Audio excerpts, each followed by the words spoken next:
God of Trash, Cultivation LitRPG, From Trash Tier to the Ultimate Trash. Book 4 complete. By noct chapter 226 to 238. He reached the place Mickey had stopped and pointed before the snow filled in the footprints they'd left behind. He set off down the hill toward the lake, heading past a snow-laden evergreen and a series of lumps in the snow that hid what, in summer, were leafy bushes, or so his mana senses told him. Down the slope, and around the corner, following a path he sensed beneath the snow. He hovered over the snow, using his 4th-tier flying ability to keep from disturbing the snow, though he didn't want to fly high enough that someone else might spot him or notice the mana expenditure. He'd gone back to using his suppressed Tier 4 core and closing off his Trash Star down to its minimum burn. The Trash Star was more powerful, but he was also more used to using it. If he relied on it all the time, he'd forget how to use his original core. He had to swap between both, or else he'd use the ability to use both.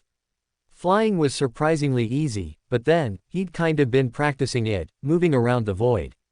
He emitted mana, and moved in the direction opposite of the mana he emitted, just like moving in the void, except there was gravity here.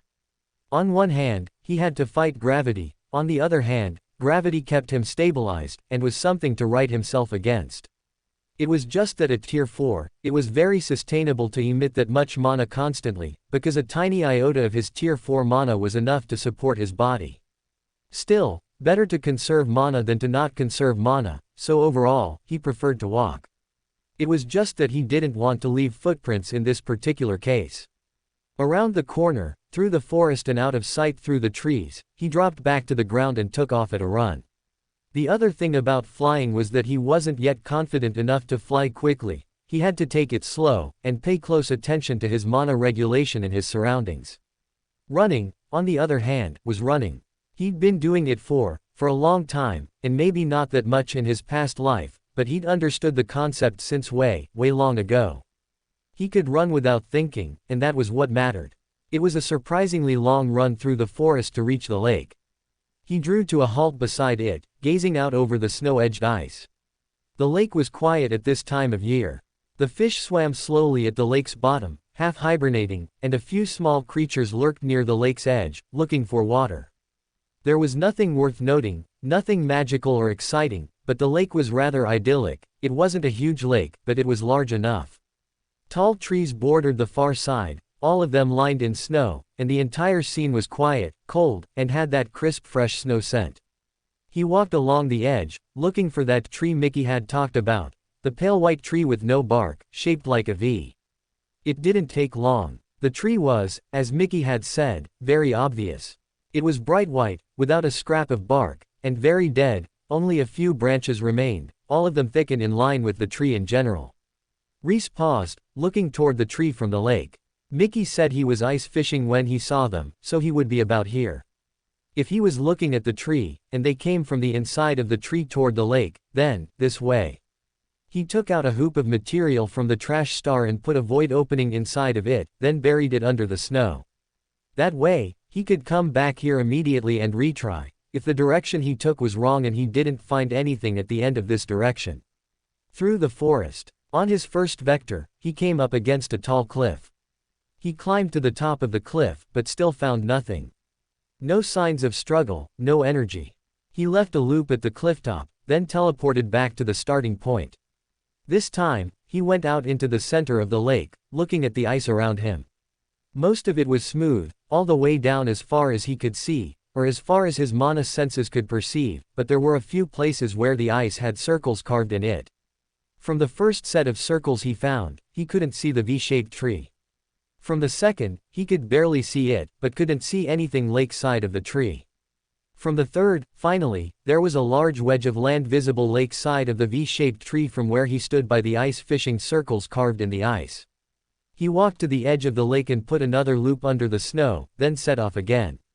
The loops were easy to make, and convenient, but even where he stood now, he could sense them deteriorating. They wouldn't last long. They were disposables, and that was why he was able to make them so easily. They were meant to be thrown away, so they aligned with his path. However, they were disposables, and they were shoddily made, so they would decay before long. The loop would snap, or the somewhat tenuous connection to the void would give out, and they would be nothing but bits of litter under the snow. If he was lucky, maybe one would last for some time, but most of them would be gone before the week was out. Past the V-shaped tree again, and off into the forest. He quickly diverged from his original, naive path, taking a more shallow angle relative to the lake. He reached the cliff once more, but this time, there was a fresh rent in the cliff face. A cut 6 feet wide and as tall as the cliff split the rocky face in two, as if a massive sword had sliced down from above and cut it open. He leapt up the cliff face and to the top of the cliff once more. A massive battlefield spread before him. Trees lay in ruin, shattered and scattered all around the field. Sword rents tore up the earth and the trees alike. Even with thick snow blanketing the damage, it was still obvious that a battle had taken place. The cuts were too deep for the snow to fill in or hide completely. Rhys extended his mana to be sure, and immediately felt the familiar aura of Bast's mana. This was the place. He lowered himself to a sit and immersed himself in studying the mana around him. This mana was thrown away. It was excess in the battle, unwanted and unneeded. They tossed it away thoughtlessly, and now the remains are smeared all over this once pristine place like litter smeared along the side of an interstate cut through what was once an old-growth forest. This mana aligns with my path. He repeated that over and over, half hypnotizing himself with the words, and sunk into a trance. The deeper he sank into the trance, the more smeared, leftover mana he could see in the battlefield. Bast's was obvious to him. He knew what Bast's aura felt like, so he could easily track his friend's motions. He needed to determine who the other people in the conflict were, though, if he was going to understand what had happened in this fight. One of the auras was vaguely familiar. After a short time, he decided that one belonged to Luke Sion, the Sword Saint. He didn't recognize the remaining aura, if it's one aura. It might have been one, or it might have been two. It changed at times, becoming strongly different here and there, but merging back together into one aura at other places. It was an exceedingly strange aura. Rhys couldn't say for sure that it was one aura, or for certain that it was two. Either could have been true, or there could have been an even stranger explanation. He touched his stomach. Like me, he had two cores, and if he swapped between them in battle, it would probably look something like this afterward. But he didn't know if that was what was happening, or if something else, something equally abnormal, had occurred, either in the course of battle, or in the opponent's cultivation. If it's one person, it's one strange, but extremely powerful person, since that person was able to counter both the Sword Saint and Bast single-handedly. If it's two, then they brought the same number of people to the battle. That intuitively makes more sense, but mages are weird. The way power scales means that one tier 4 can easily crush two tier 3s, and so on. A tier, what, 7? Luke is 6. Or 5. Well, either way, a tier 7 would be so powerful that Bast's power is irrelevant. A tier 6 would make Bast's presence almost irrelevant, but if he was evenly matched by Luke, perhaps Bast could play a part. No, even then, I think what makes most sense is that there were two opponents. I'll go ahead with the assumption that there were two opponents, but keep in mind that it could be a singular strange opponent. He rose, keeping his eyes shut and navigating solely with his mana senses. As sensitive as his mana senses were, it wasn't a difficult task. He could still see the contour of the ground and the shape of the snow thanks to the faint mana imbued in everything, including the air. If anything, the struggle was in how much he could see, but while he could see the natural world, he could also sense the mana more clearly like this. From where he'd sat, he could already sense the mana smeared all across the battlefield, but getting closer to the source helped him see the details of the mana left behind from the fight. The lines stood out in his senses like neon lights against a backlit landscape, bright as the sun. One stretched in front of him, running parallel to a sword rent in the ground, full of the aura he'd identified as the Sword Saint's. It was a bright white, almost painfully pure. He lifted his hand to it, watching how the light played over his palm. Just like visible light, mana streaks emitted weaker mana auras, so that his dim, background-level hand with its bright veins of neon blue-green was lit yet brighter by the streak. Experimentally, he waved his hand around. A thin aura followed behind it, but it quickly dissipated. If someone came by in an hour, they might have been able to detect his presence, but 2-3 hours later, there would be no residue. The mana would be washed away with the wind, or absorbed back into the world. The fact that these streaks had lasted so long, not just days, but weeks or months, spoke to how brutal a battle it had been. The Sword Saint, Bast, and whoever else was involved in the conflict had put their all into their blows, and seriously fought with their lives on the line. About what I expected. If the Sword Saint was mentally injured that badly, he wasn't going to have been in a light battle that he could easily handle. What he didn't know was whether the mental incapacitation was a direct result of this battle, or if the Sword Saint had been injured here, retreated, and then someone else had taken advantage of his weakness to put some kind of spell on him. It didn't answer why the northern region's citizens were acting weird about someone looking into the Sword Saint, either, unless the other half of the conflict was a member of the northern region. But if that was the case, it seemed like an extremely dangerous diplomatic situation, for the member of another region to seriously harm the Sword Saint, and I might have just unlocked why they're acting so weird about it. But who would it be? Or rather, who could it be? People at the Sword Saint's strength level weren't just walking around all willy-nilly. People at the Tier 5 and up level were running schools, acting as envoys, important people who were doing important things, not people who'd randomly come to the border to beat up the Sword Saint. A clash at that level wasn't just something that happened, and perhaps more importantly, a clash at that level wasn't something that got covered up casually. There would have been lights and mana visible for miles, the entire town would have seen their fight, and everyone should be talking about it. Instead, no one was talking about it, and the few who were bullied into silence by the other people in town. Rhys pinched his chin. He sat back down beside the sword rift, just thinking through it. It couldn't be someone at a low level. It was someone with a lot of strength and a lot of political power, who had the clout and the capability to take on the Sword Saint, and win. At the very least, severely injure him.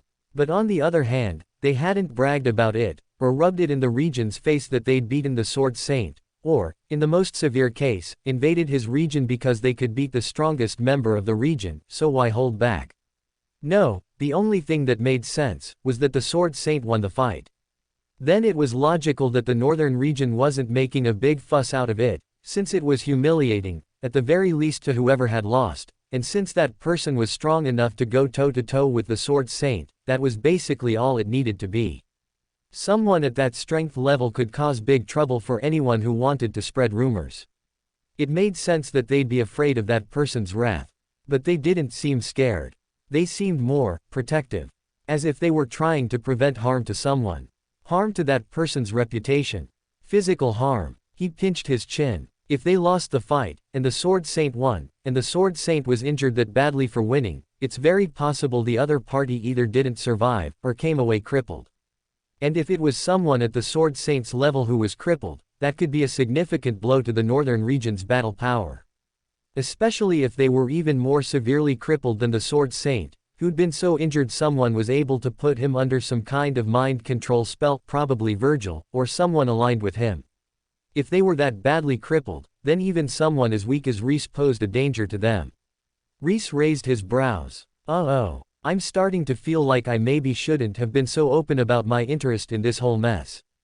In the near distance, he sensed mana signatures, right at the edge of his sensing range, and signatures rapidly approaching, at that.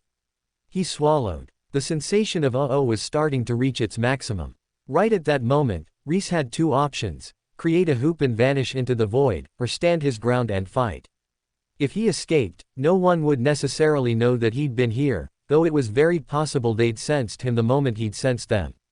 If he stood his ground, then he'd be able to ask whoever arrived what was going on, and try to wiggle some more information out of them.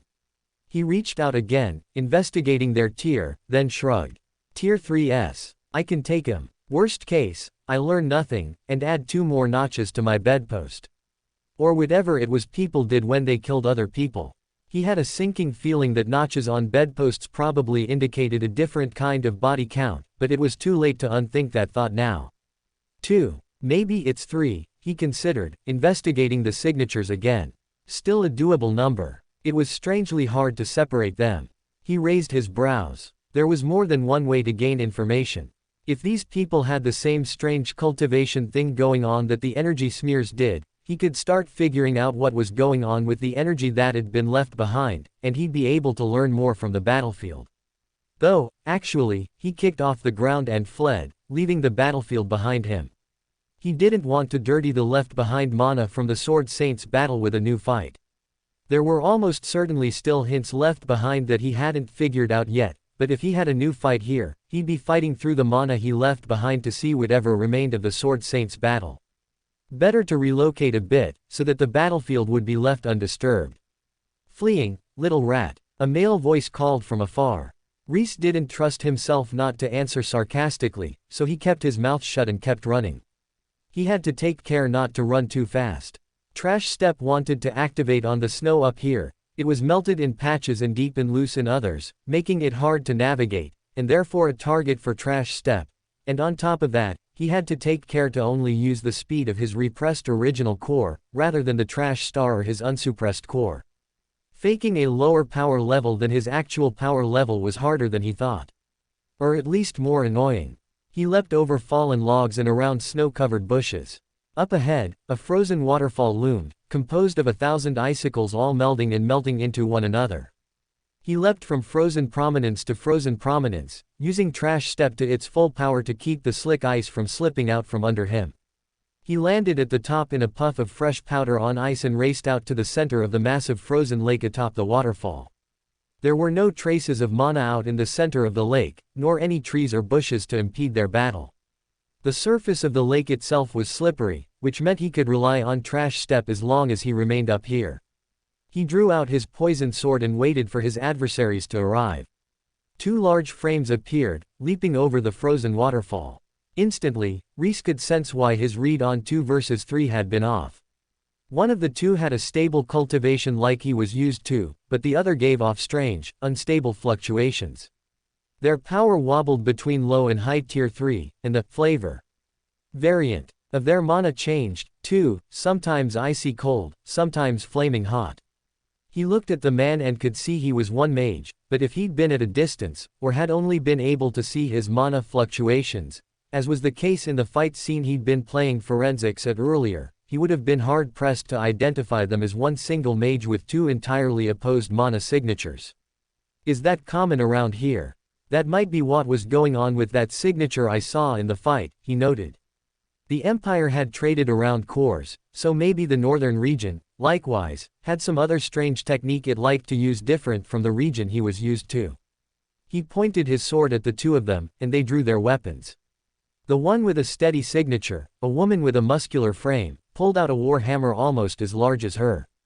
The other, with the unsteady signature, pulled out a pair of matched chakrams, one with flame-like blades dancing out from the circular shape of the weapon, the other with spiky snowflake-like spires.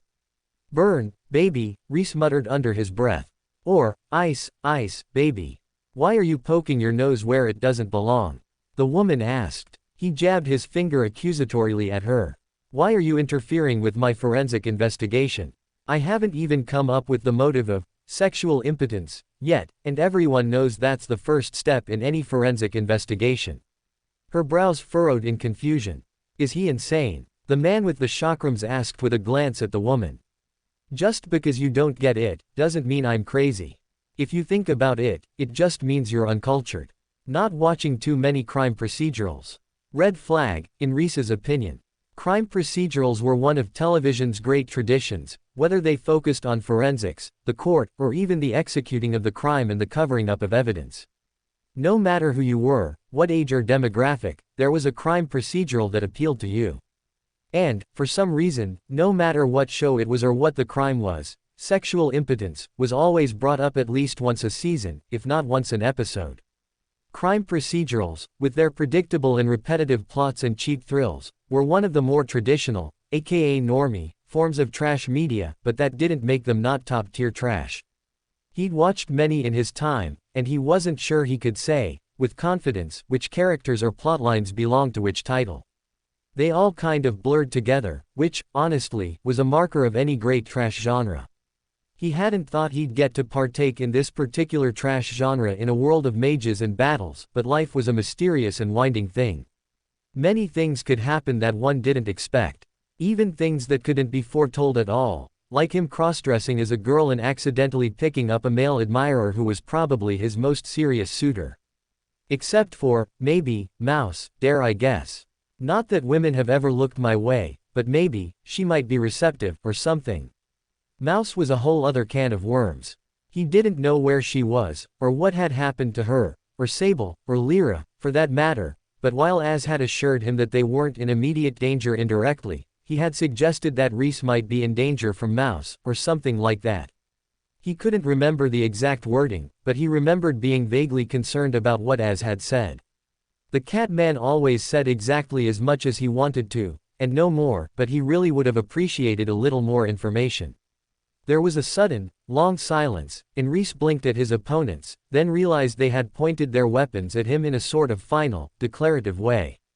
He looked from one to the other. "Sorry, I got lost in my thoughts for a minute there." "What did you say?" "Underestimating us," the woman charged, whirling her war hammer as she crossed the ice. No, wait, I'm so sorry, let's run that back. I want to keep talking. Please, Rhys said, darting backward in equal speed to the woman's charge. The man stepped back. His mana flared hot, and he loosed the first chakram in a blaze of fire, and then it froze over, and he threw the second in a flurry of ice crystals. Rhys dodged the flaming chakram, and it struck the ice and sizzled right through, plunging into the water below, while the icy chakram he backhanded away. It landed to his opposite side and sent up a pillar of ice where it landed. His hand ached. Rhys turned in time to watch ice surge up his arm to the elbow. All sensation below the wrist ceased, and even his mana slowed within the frozen part of his arm. He slowed, startled, and stared at his hand. Damn, that guy is no joke. Distracted by the man with the chakrams, he slowed down a few steps, and the woman with the war hammer caught up to him. She smashed it down at his head. Rhys swayed backward, the hammer passing by so close that it took a layer of skin off his nose, and the hammer smashed through the ice and shattered straight through to the lake below, sending up a geyser of freezing water directly in Rhys's face. Icy cold water soaked him, and even though he didn't need to regulate his temperature at this level of cold any longer, the ice-cold robes soaking to his every contour were far from comfortable. He slashed back. The woman blocked with the long shaft of her hammer, and Rhys grinned. His sword snaked around the shaft and sliced the woman on the arm. Her skin blackened and withered as poison and impurities surged through her veins. That's it, then, Rhys thought, a little reluctantly. He'd hoped he could chat with her a little longer, but it seemed like fate was not in his favor. She swapped her hammer to her injured hand and drew a knife, then slashed her own arm, cutting out the poisoned piece of flesh before it could spread any further. Rhys raised his brows and had to resist the urge to applaud, impressed by her resolve. It took serious guts to recognize the issue, then immediately and forcefully triage the damage. If she was wrong, she'd just injured herself for no reason. Of course, she wasn't, so he could only stare in amazement at her grit. Hardcore, he said appreciatively. She narrowed her eyes at him. Mocking me, even now. No. Hey, do you want to keep talking? Listen, I don't even know what I'm supposedly sticking my nose in. You guys just attacked me out of nowhere without so much as an introduction. Are you sure you don't want to talk it out a little bit before we get down to killing? The woman slowed. You don't know why we're attacking you. He's bluffing. Don't listen to him, the man shouted. The ice cracked behind Rhys. A blaze of heat hurtled toward him from behind. If not for his recent expansion of his mana senses, he would have struggled to see it coming, but it had been deeply obvious to him this whole time. That, and the man's aura was fiery once more, a sure sign he was using the fire chakram. He hopped into the air, or tried to. The ice gave way beneath him, and instead of soaring over the chakram, he plunged into icy water, then was slammed from behind with a burning hot wheel of metal. The wheel spun into his spine, chewing up his flesh with the ridged edges of the weapon. Boiling hot water invaded his body, then was chased down by freezing cold water, leaving him feeling feverish. Rhys gritted his teeth. I can't play around any longer. It's time to get serious. It's time to get serious. Rhys stopped suppressing his mana core and ran it to its top power. His strength surged from tier 3 to tier 4, and he reached over his shoulder and yanked the chakram out of his back, then stared up, through the water and the ice. The two obscured his view of the northern region's mages, but he could still sense them, lit up brightly by their mana veins. He hurled the chakram at the woman with all his strength. It shattered through the ice and blasted toward her. She swung her hammer, barely blocking the chakram in time. The round blade went bouncing off through the cool air, trailing droplets of water after it. Rhys chased after it, surging through the broken ice. Shards of ice and a gout of water rushed up with him, flying through the air. He spat a cloud of noxious gas at the hammer wielder, who spun her hammer to clear it. That, however, occupied her hands. Rhys fired off a dozen impurity darts, using his mana to send them flying and swirling through the air, darting around her spinning hammer and into her torso. The chakram wielder jumped forward, but his weapons were indisposed. He hissed and lifted his hands, changing his aura rapidly as he recalled them, but by then, it was too late. The impurity darts sank under the hammer wielder's skin and twisted into her body, poisoning and breaking down her mana passages. In midair, Rhys angled his body, pointing his feet at the hammer wielder. He kicked the woman through the ice, taking her into the depths with him even as her body blackened from the impurities. She clawed at him, desperately fighting back with the last of her strength, and slammed her hammer at him with her other hand. Rhys's eyes glowed, and he lifted his hand to stop her. His arm broke. He flew to the side, rolling head over heels through the water. Confused, Rhys blinked. I should have been strong enough to stop her. Why wasn't I? He quickly investigated his body, then raised his brows. This whole time, he'd been fighting with his original core and mana, because he'd wanted to test his power with his original core. It was back, and he wanted to make sure he wasn't out of practice. But his whole body was weakening. Every piece of him was being watered down by mana, its core construction growing less concentrated. What? He burrowed deeper, searching further. This whole fight, in fact, had gone startlingly against Rhys's favor. He had been able to kill Tier 4s as a Tier 3. There was no reason for him to struggle against Tier 3s as a true Tier 4, let alone take damage and lose. Even when he was faking as a Tier 3, the fight should have been laughably easy to win. And yet, it wasn't. His body was trash. He'd said so from the beginning, and he believed it even today. But over the last few years, that had become true. Completely, physically true. He'd reconstructed and reinforced his body with trash, over and over and over, until it became trash. And now, using mana on it meant that he weakened his trash body, lowered the concentration of trash as it was replaced by pure mana. Around his breakthrough to Tier 4, he'd also figured out how to use pure trash as the foundation of his magic rather than mana. He hadn't ignored that, but, perhaps he was fighting against his breakthroughs, foolishly. He'd learned to use magic without mana, so why was he using mana now? Why not just lean into trash? Why, for the first time since he'd begun, was he forsaking trash? No, I have to admit it. I'm no longer compatible with my original core. My trash star is my true core. He spun down his mana core and lit the trash star instead. Instantly, his power surged. He drew trash out of the star and used it to fix his broken arm, then raced back toward the hammer wielder. She struggled toward the surface, but her hammer weighed her down. Her body blackened, purple veins twisting deeper and deeper into her body. If he left her alone, she would die, but that wasn't his purpose in dragging her under the water. He kicked, and hurtled through the water to her side. She spun, striking the hammer at his head. This time, he caught it out of the air, water, and injected some impurities into the hammer's head, then clenched his hand. The metal exploded, the head of the hammer coming apart. From the woman's perspective, it was as if he'd simply shattered her hammer by closing his hand.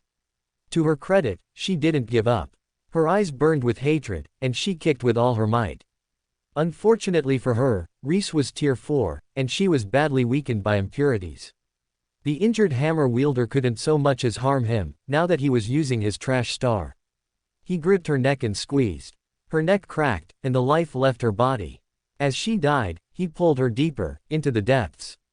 The lake was deep, and the water inhibited mana senses. Not one to throw away good trash, Rhys quickly absorbed both her body and her hammer, which he'd recently reduced to trash via shattering the head. He sank deeper under the water, surging into the depths. Down there, surrounded by half-alive fish, he activated a technique he hadn't used in some time, but had always used exclusively for evil. Atop the ice, a man stood alone. He crouched at the edge of the ice, hesitating.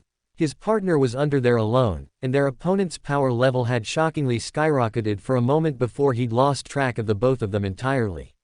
What was happening down there?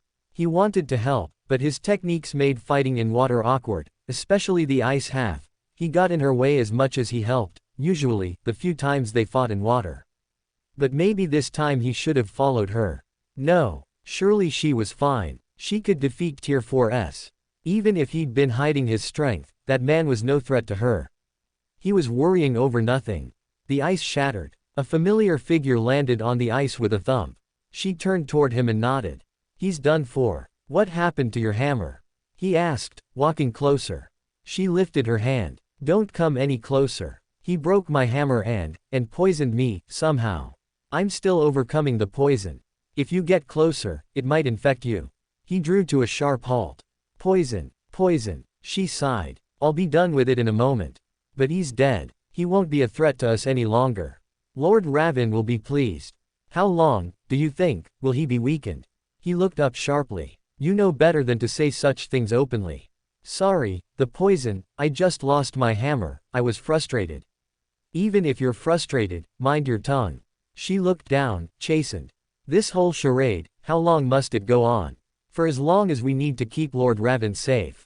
Wait, he's still here. In town. I could just go ask him. The man looked up sharply. His friend was charging toward him, her hand outstretched, a mysterious dark technique he'd never seen before brewing in her palm. And now that she was closer to him, it was very obvious that she wasn't the right height, but rather, the size of a little folk. It was only the fact that they were on a lake, with little to provide perspective for height, that he hadn't been able to immediately tell.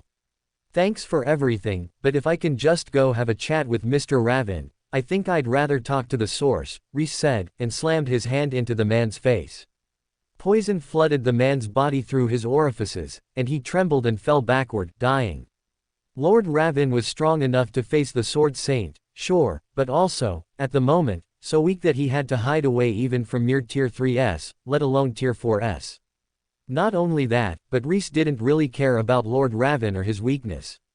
He knew Lord Ravin wouldn't see it that way, but he personally only wanted to know about what had happened to the Sword Saint and Bast. I can probably persuade Lord Ravin to have a little chat. I'll have to skedaddle afterwards, but that's what the void is for. He nodded to himself, making up his mind as he sucked the man into his trash star. Are you really planning to invade the lair of an injured higher tier mage, question him, and leave? Are you not afraid of his wrath? Darren, I thought you had left me behind. Good to see you, buddy, Rhys said. Don't read my mind. I didn't. It's quite obvious what your thought process is from what you've said aloud, and I have to say, it's a terrible plan. There's a reason people don't simply interfere with higher tier mages lightly. Even if he's injured now, he will heal in the future. And I'll be stronger in the future. What's the problem? Darren wrinkled his nose in frustration. Have you heard a word I've said? Are you mad? Yes and maybe, but not as crazy as Sable's dad, and I'm still kind of hung up on that. I think about it way too much. It really shouldn't bother me that I lost the crazy contest. You want to lose the crazy contest, right? But I somehow feel like I failed, you know what I'm saying. I do not. Rhys picked up the man's chakrams and looked up at Darren for the first time since he'd materialized. I've got the void. I can escape. What could go wrong? Many things. Many things could go wrong. He spun the chakrams idly in his hands, playing around with the weapons. Should I try to look like this guy? His weapons aren't broken, but I really don't have the body mass to become a big person, I guess I'll give it up. It is deeply discomforting to hold this conversation with you as you wear the face of a dead woman. Ooh, I creeped out the Demon King. Bonus points. That is not, bonus points, that is something that should concern you. Nah. Hey, you know what? I figured it out. He couldn't absorb the chakrams into his trash star, so he slid them into his storage ring instead. Figured what out? How to deal with the whole, he'll heal and be stronger later, problem. He dropped into the water and changed his body again, this time adjusting it back to his washed-up rockstar, but definitely male, disguise. No reason to abandon that disguise yet. After Lord Ravin, sure, but until then, he could continue to be just an rockstar. Oh, did you? Can't heal when you're dead, can you? Darren crossed his arms. He is still a much higher tier than you, even injured. His body and soul are far more durable than anything you've ever encountered. Only a fool would think he could defeat a higher tier mage by the same methods as a lower tier mage. So, you're saying I should run away and not kill him? Great idea, Darren. Rhys set off, following the mana traces the man and woman had left behind. They were fading fast, so he had to sprint at his top speed. I'm not. You are incredibly frustrating, you know that. Rhys just grinned and kept running. Rhys ran through the forest. He'd been planning on continuing to harass Darren, but strangely enough, the Demon King vanished immediately upon Rhys ignoring his good advice. Hard to say why, really. He couldn't call it bad advice, either. It was good advice. Darren legitimately had a point, and he didn't mean to deny that at all. It was just that this was too important for him to give up on account of some good advice. He had to know what had happened to the Sword Saint and Bast if he was going to unwind this situation. Sure, he could take the mark off Bast, probably, but if he didn't root out the problem, if he didn't address the source of the issue, then he'd only end up with a target on his and Bast's backs, and with having impeded Bast's future progression, to boot, since Bast would no longer be able to study under the Sword Saint. No, he had to be thorough about it, not just apply the band-aid fix he so trashily wanted to apply. If he didn't figure out what had happened to the Sword Saint, remove Virgil from power, and free Bast from the mark, then he'd done nothing at all. This'll be my second time toppling a region's leadership. It's not that many times, really, but it is weird that it's going to happen twice. Of course, even as he rushed to see Lord Ravin, he knew that the man wouldn't have the full picture. He was the one who'd attacked the Sword Saint, but, in all likelihood, he wasn't the one who'd attacked the Sword Saint's mind. Still, he knew what people said about assumptions, and he didn't want to be an ass to anyone but Darren, so it was important he spoke to Lord Ravin to track down what had actually happened. Maybe Ravin had attacked the Sword Saint's mind and was the mastermind behind the whole thing. Or maybe he dealt the first blow, and someone else had taken advantage of the Sword Saint's subsequent mental weakness. Either way, it was possible that Lord Ravin knew who else had been there, who else was able to attack or otherwise influence the Sword Saint. It was also entirely possible that Lord Ravin knew nothing that Rhys couldn't already surmise, but hey, he could at least learn where, how, and when the Sword Saint got injured from the man, and that was better than nothing. He was currently at nothing, or, at least, no concrete information, and that was no good. He had plenty of speculation, but speculation was no more than that. It didn't mean anything without concrete evidence. And I'll be able to rule out sexual impotence, he thought, chuckling to himself. Speaking of, I wonder how that one random Infernon is doing. The one who Lyra was pissed at. I should look for him, if Lyra hasn't found him already. Now that the Empire had toppled, it was only the man's own tier that protected him from Lyra's wrath. She was still tier 2, to Rhys's memory, but without the Empire, or a toppling thereof, to get in the way of her leveling up, he wouldn't be shocked if she quickly progressed to 3. I know Sable hit tier 3. Did Mouse? He snorted to himself. Would I know if she had? He expected the path to lead back toward town, but to his surprise, although it initially curved toward the town, it haired off sharply past the town, parallel to the cliff face, on the far side of town from the Black Palace. It was a direction he hadn't gone yet, because there was nothing in that direction, as far as he could perceive. Not that he thought he could see everything, but he'd seen nothing but a great swath of ice and the cliff in the distance out that direction. If he went that way, and this Lord Ravin waited somewhere out on that ice, then the man would see him coming from a great distance off. Maybe I should have stolen Chakram Guy's face, after all. Then again, the same trick probably wouldn't work twice. Even if it did, there was a large expanse of ice and snow between him and the end of the mana trails. Someone would surely come out to check where Chakram Guy's hammer-wielding friend was, and the jig would be up the second they saw how small Rhys was. Lyra failed to mention that her technique can't materialize great chunks of body mass, he thought, then chuckled to himself. It'd be a hell of a technique if it could. Moving around his existing body mass was enough for the 90% solution to shapeshifting. It'd be a truly godly technique if he could also make himself several times taller, with the accompanying cubic increase in volume. Still, whether he had the man's face or not, it didn't change that he'd be obvious and exposed, closing the distance over a vast snowy plains. Better if he could disguise himself, somehow, or at least make his approach a little less obvious. Instantly, He flashed back to his childhood in his original world. Building an ice fort. Burrowing through the snow. He'd imagined he was a worm, and dug a path through the high snow, then wiggled through it. And this snow was even taller, and now he had magic, so why not? He knelt down and dug into the snow with his bare hands. This part of the snow wasn't trash, since no one had thrown it out or cast any value on it, but he didn't have to use his path to do everything. Some things, he could accomplish with brute force. The snow was about 10 feet deep here, which was perfect for digging tunnels. He didn't even have to crawl, though he did, because that made the tunnels he had to dig smaller. Crawling at top speed, he dug out the snow in front of him and shoved it back into the hole behind him, filling in the hole as he crawled to keep the whole tunnel from caving in. There were a few layers of ice among the snow, from where the surface had crusted over, then been snowed on, crusted over again, and so on, and those should help keep the structure of the snow, but he didn't want to have the snow just happen to choose to give way on him, and leave his whole endeavor embarrassingly exposed. Tunneling did slow him down somewhat. He didn't know when the Chakram and Hammer duo were due back, but he had to assume they were expected. Someone had been watching the site of the Sword Saints battle and sent them forth. Either that, or they'd happened to be walking by and just happened to catch Rhys poking around, but that was too much coincidence, so he ruled it out as something to think about. In any case, if it was a coincidence, then he had much less to worry about, so it wasn't something he needed to deliberately consider. It was only if they had been sent that things became problematic, so that was the case he was worrying about. Still, he was tunneling pretty quickly, and battles could be rather drawn out in this world. He didn't think he was too slow even with the tunneling, even assuming the pair had been sent after him. Of course, that did mean someone might know his signature, or expect a rebuttal. He repressed his cores as much as he could, which was quite a lot, but if someone was really looking for him, he was under no delusion that he wouldn't be spotted. He just had to hope no one was expecting him yet, and that therefore, he could slide in under the radar before anyone raised too much of an alarm.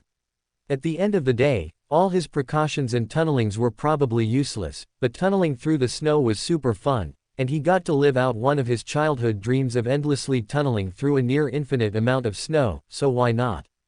If it bought him even a second of bonus time to infiltrate the enemy base, it was worth it. No, even if it bought him nothing, it was worth it, because he'd had fun. On and on through the fluffy whiteness. Since the cold and wet didn't bother him, and his stamina was well above this threshold, it was way more fun than he'd even been expecting it to be.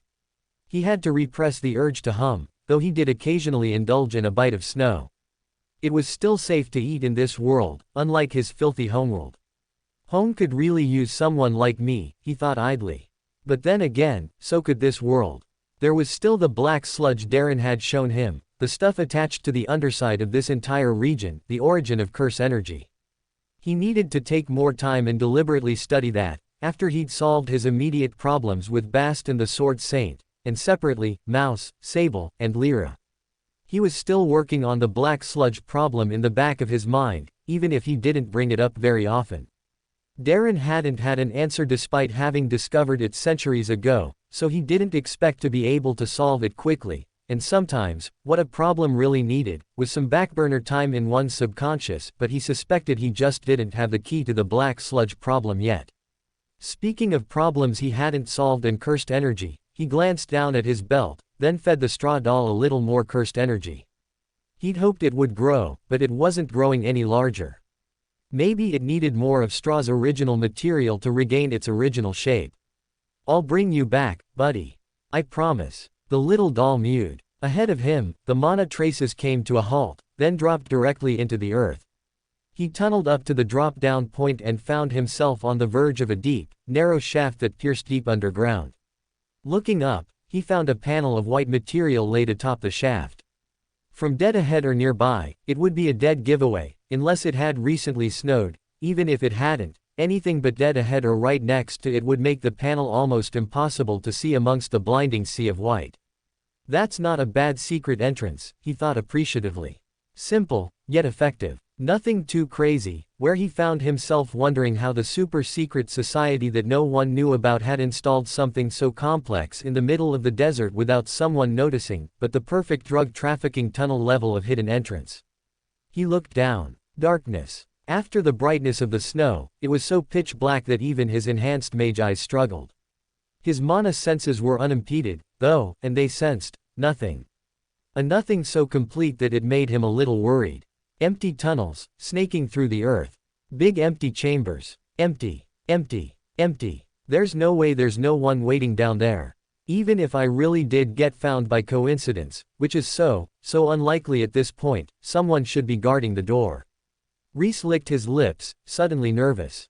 Either they know I'm coming, and they're waiting for me, or someone else got here first, in the interval between the duo setting off and me making it here. He didn't like either answer, but regardless, the only way he was going to get any answers, to this question or to his original questions, was to enter the shaft and delve that dark emptiness. So, with great reluctance, he dropped into the dark. Rhys landed at the bottom of the shaft. He looked around, extending his senses as well. There wasn't much to see. Tunnels carved through the earth, but it wasn't claustrophobic, because the tunnels had been carved for someone Paul's size, not Rhys's. They felt more like grand halls than smugglers' tunnels, though they were as roughly carved as any smuggler's tunnels. The walls were flecked with spots of snow and ice, and in a few places, darker stones poked through the raw earth. Just like he'd sensed from up top, there was no one in the tunnels, nor any traps, nor any sort of magic or artifacts. They were almost like a beast's tunnels, but there were too many of them for a beast. It was like a hive had been carved into the frozen earth by some manic Arctic wasps. He extended his senses in all directions, and still came up with nothing. Well, that's not great. If these were the tunnels this Lord Ravin used for everyday purposes, then it made sense that they wouldn't be trapped. That wasn't the problem. The problem was that this was just too many tunnels. It felt like a maze or a hive. This was supposed to be some kind of last-second hideout/hidey hole for Lord Ravin to heal up in, but it was far too huge and complex for it to be something hastily built. This felt like something that had already existed, whether built by animals or by man, which Lord Ravin had repurposed. But if that was the case, then what was its original purpose? Rhys sighed. Ah, man, I came here to solve a mystery, but the mysteries just keep deepening. I've gotta solve one of these problems, or I'm gonna drown in mysteries. Whatever this thing had been built for, it didn't really matter. He didn't come here to solve the mystery of the northern continent. He'd come here to figure out what had happened to Bast. He adjusted his mana senses and locked onto the mana trace once more, then raced off into the darkness. If it is meant to be a maze to keep nasty intruders like me out, then it's not a very effective one. Granted, not everyone could follow mana traces, or would have such a nice, fresh pair of mana traces to follow, but still. It occurred to him, as he followed the mana traces, that he was probably hurtling toward Lord Ravin's retainers, break room or barracks rather than toward Lord Ravin himself. Not exactly what he wanted, but if the guy's retainers were all tier 3 or 4, he didn't really have much that could threaten Rhys. Well, okay. If there's 3 or 4 tier 4s where I'm going, I am in deep shit, but that's a lot of tier 4s, you know. Tier 4s are rare and powerful. They run schools and stuff. Tier 4s don't just wander around the wasteland picking random fights. Except for me, but I'm weird. Another thought came to him, as he rushed through the tunnels. Or maybe the northern region's citizens are all higher tier than my region, and it isn't unusual to have some tier 4s wandering around up there. He swallowed. Hopefully that wasn't the answer. Otherwise, he'd be rushing into an even worse decision than he'd thought he'd made. He split a portion of his mana sense and stretched it ahead just in case, not wanting to be jumped by a half-dozen tier 4s. The mana traces curled deeper into the tunnels. They were a straight line, descending directly along this single tunnel. It made him a little more nervous, but on the other hand, a little more relaxed. If they were just using one tunnel, then his insane idea of manic Arctic subterranean wasps building the rest of the tunnels made a little more sense, or, in the worst case, he could at least ignore the rest of the tunnels because they were unrelated to Lord Ravin and the immediate future related to the Sword Saint. Just ignore the tunnels. They aren't important. Eyes on the prize. Putting the tunnels to the back of his mind with near physical effort, he sped on. Rather to his shock, he continued to sense nothing ahead of him. It had started to shift from concerning to just odd. Why build a hideout in a giant nest of tunnels? Sure, there was the natural maze already existing hideout aspect of it, but the thing about a giant nest of tunnels was that, it was a giant nest of tunnels. What stopped something else from deciding to use this existing nest of tunnels as a hideout? But all the tunnels were giant person-sized. Why would they be giant person-sized, if they hadn't been carved by giant people? Hey, me. Didn't I just tell me to stop thinking about the tunnels? Stop thinking about them. It was just so hard to stop thinking about the tunnels when they were so, everywhere. So big. So mysterious. He was deep in the tunnels, so how could he not think about the tunnels? And he didn't understand anything about them, which made him really want to know more. It was only natural to think about the tunnels when traversing them. The deeper he was in the tunnels, the more he thought about them, and trying to stop thinking about the tunnels just made him want to think about them more. It was a vicious cycle with no escape. Is this a cognitohazard? He wondered, then sighed. No, I think it's just me going crazy. Deeper into the tunnels. At last, at the very limits of his mana vision, he sensed the presence of another being. He immediately stopped dead, examining the being from a distance. He could only sense the very edge of their aura, but that aura wobbled, at times so high he had trouble properly sensing it, at other times wallowing lower than his. Their unstable cultivation didn't swing between two elements, but between high and low, just like the traces on the field of the Sword Saints battle, but unlike those traces, this aura remained mostly on the low side of the scale, only occasionally peeking into the high emanations. That's probably Lord Riven, but if that's the case, where are his guards? No way did this guy send his only 2 guards out to harass Rhys. What an insane move that would be, injured, on the brink of death, hidden away underground. Oh yeah, my last 2 guards, go bother that guy. Well, it was true that some particularly trashy villains would pull that kind of maneuver from time to time, but there was no way someone paranoid enough to hide this far in the mystery tunnels would do that kind of thing. Rhys licked his lips. I should assume this is a trap, and act accordingly. He couldn't see how it was a trap, but that just made it more dangerous as a trap.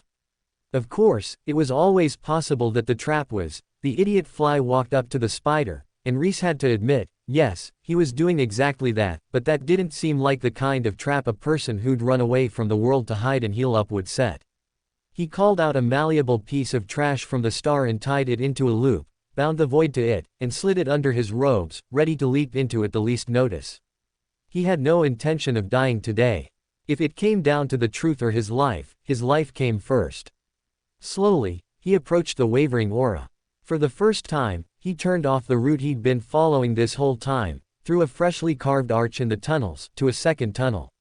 It wasn't much of a tunnel, in all fairness. In a short distance, it came to a dead end at a large, circular chamber. The back wall was a mess of magical and medical equipment.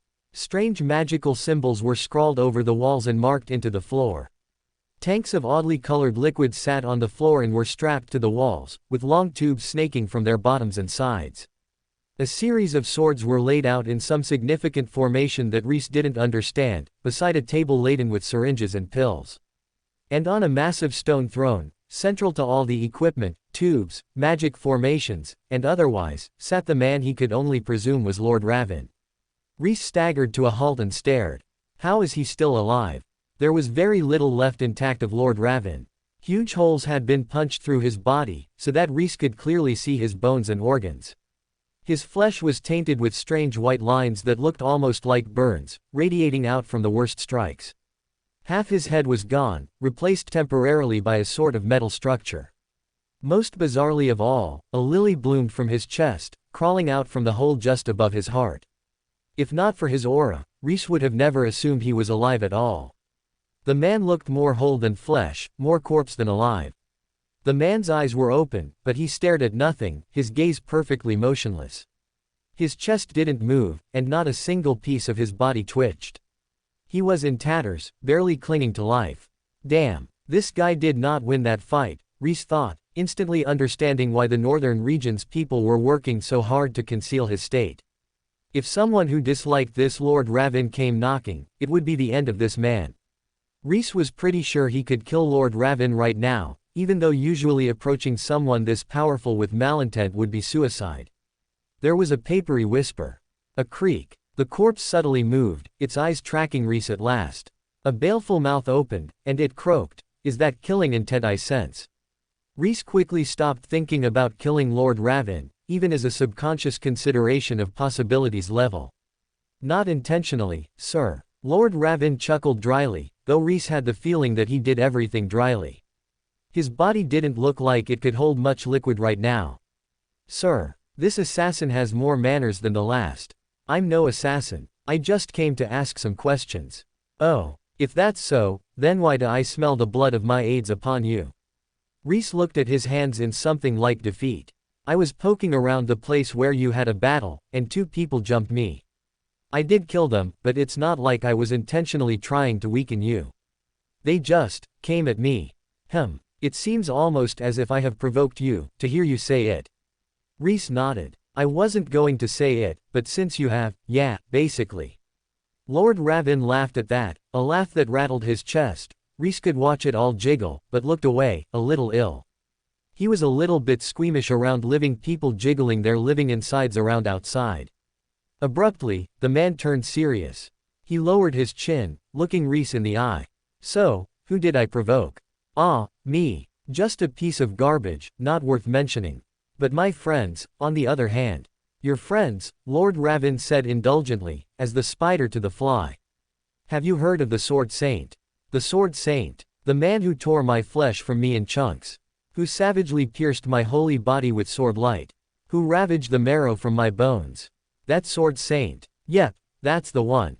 So, look, I get that this is pretty rude, since he, hammered you and all. He used a sword. Figure of speech. But did you, happen to see what happened to him? Afterward, Lord Ravin took a slow breath. Rhys watched it inflate his lungs, then tore his eyes away, disgusted with himself. I know I'm going to hate it, so why do I watch it anyways? After, Lord Ravin said, he tore the flesh from me in chunks, savagely pierced my body with sword light, and ravaged the marrow from my bones, after all that. Yep, that's it, Rhys encouraged him. You want to know how the Sword Saint is doing? Lord Ravin's tone descended into a sneer as he spat the last few words. I mean, not still doing, I didn't think you'd know, but, yeah. Yeah, more or less. Go to hell. Welcome to Fanfic Audiobook, your go-to place for immersive audiobooks. If you enjoy the content, don't forget to like the video and subscribe to our channel for more amazing stories. And please support the author by link in description. Of all my plans, this was certainly one of them, Rhys thought, crossing his arms and evaluating his past life choices. What had he really thought would happen, when he came face to face with Lord Ravin? Oh, the Sword Saint. Lovely guy, had a good fight, didn't we? Yeah, he's dong well, why do you ask? What kind of fantasy world was he living in? Lord Ravin had lost the fight, and moreover, been gruesomely, vitally injured in the battle. Of course he was upset. It was Rhys's foolishness to expect anything else. Sure, plenty of people treated battle as an everyday occurrence, as a kind of code of honor thing around here, but even then, getting your face beaten wasn't a pleasant experience. And this went a step beyond a mere face beating. He'd known, going into it, that Lord Ravin had been brutally and personally beaten within an inch of his life by the Sword Saint, but somehow, all along, he'd lived in some magical wonderland where he'd sit down and they'd have a nice reasonable chat about what had happened. But that, to use a phrase he'd been dying to use for some time, was the height of foolishness. Lord Ravin was a high-tier mage, and wasn't used to losing, let alone being destroyed, sat on, and humiliated. He didn't come from the modern era, where getting headshot 70 times and teabagged 82 in one particularly bad game was just the way things went. Back at it chaps, and we'll teabag him next round. And even then, he'd known plenty of dudes who'd get buttered and wound up over a bad round, and carry that anger around with them all day. Yep, I dunno what I was thinking. He twisted his lips, then looked at Lord Ravin. Nothing I can do for you to, change your mind. Maybe make you talk a bit. Return my retainers to life. Rhys gritted his teeth. About that. I can kind of do it. Haven't done it in a while, but I could give it a shot. Oh, Lord Ravin asked, intrigued. Yeah, well, they'll be skeletons, and/or rotting. And someone has to have thrown them away. And I'm not sure how long it lasts. But yeah, I could do it. For a little while. Probably. He wrinkled his nose. I did not mean something so crude. No, of course you didn't. Rhys sighed. Anything else? Lord Raven peered at him. You did not come here to kill me. No, I really did come here just to ask you some questions. I mean, one of my dumber moments, I admit, but you know how it is. Rhys grinned winningly. Sitting back in his chair, Lord Raven crossed his arms. A dozen tubes pulled and tubs shifted as they caught on the needles stuck in his body and moved with his strength. He pursed his, half of the lips he still had, then nodded. Rhys stood there before him, sweating. Lord Raven was weakened right now, but fundamentally, he was still powerful. If he really wanted, he could crush Rhys with a wave of his hand. If he thought about it, and decided fuck this guy, Rhys would have milliseconds to react before his life was forfeit. At last, Lord Raven let out a breath. I have more supporters, back in the Northern Territory. If they were to hear of my condition, a very select few of those supporters, that is, then I would be out of this predicament, and no longer trapped in this iceworm lair. Oh, ice worms. You know, I was wondering. Rhys caught Raven's look and slammed his mouth shut, then mimed zipping his lips. If you were to agree to seek out those supporters for me, then, I suppose, I could recall what I saw. After the fight, Lord Raven continued, as if he hadn't been interrupted. Sure thing. No problem. Just tell me who and where. Lord Raven raised his brows. That easily. You must deeply desire the truth. I'm a drifter with no real goal in sight, so picking up a few side quests is nothing. I've done longer fetch quests for less, Rhys boasted, thumping his chest. He did have a goal, but he didn't think he should necessarily advertise that he was looking to topple Virgil. That was an inside thought. Fetch quests. Don't worry about it. So, these supporters, he prompted. Lord Raven leaned his head on his hand, waving the other dismissively. An image appeared on the air between them. A beautiful woman with ruby-colored eyes, a man with strange, almost scaly skin, and a figure who could have passed for male or female with long black hair. Any of these will do. Contact them and give them this. He reached behind him, fished around in a pocket for a moment, then tossed something to Rhys. Rhys caught it, a small crystalline orb. And, where are they? Lord Raven mimed holding the orb to his forehead. Rhys hesitated, and Lord Raven rolled his eyes. If I wanted you dead, we wouldn't be speaking. Fair enough. Rhys lifted the orb to the spot between his brows Lord Raven had indicated, and information flowed into his brain. A map appeared, drawing a line from somewhere in the northern continent to this place, along with a short note asking for help.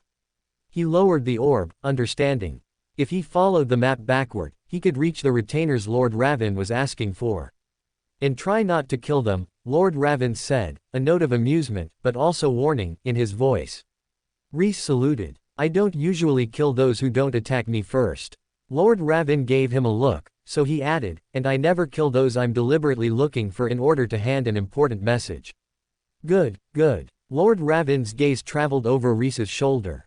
Rhys turned. Darren stood there, arms crossed, staring at Lord Raven. Interesting company you keep, Lord Raven said slowly. You mispronounced, annoying, Rhys countered instantly. Then, you can see him. No, but I would recognize that loathsome presence anywhere. So, we failed to fully exterminate him, did we?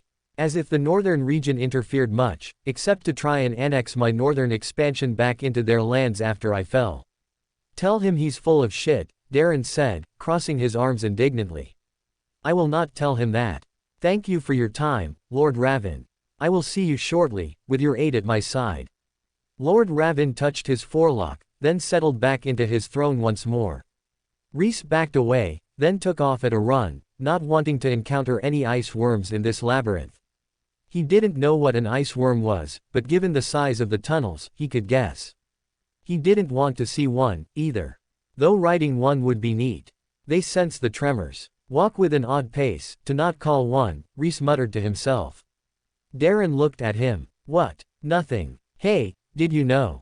Dunes are trash. Oh, are they? Yeah. Got rejected by everyone. At the end, only an auto repair manual publisher would publish it at all. That makes it definitely trash, even if everyone loved it later, right? What on earth are you talking about?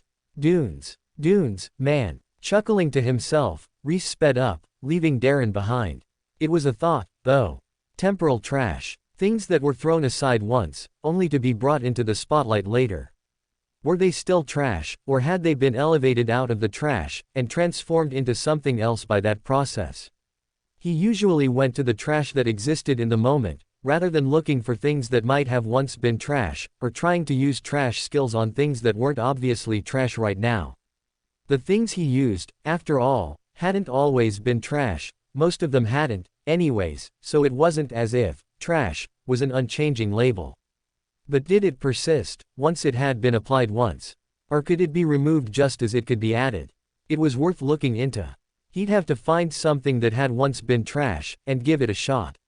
For some reason, his mind immediately went to Bast, but he quickly banished the thought.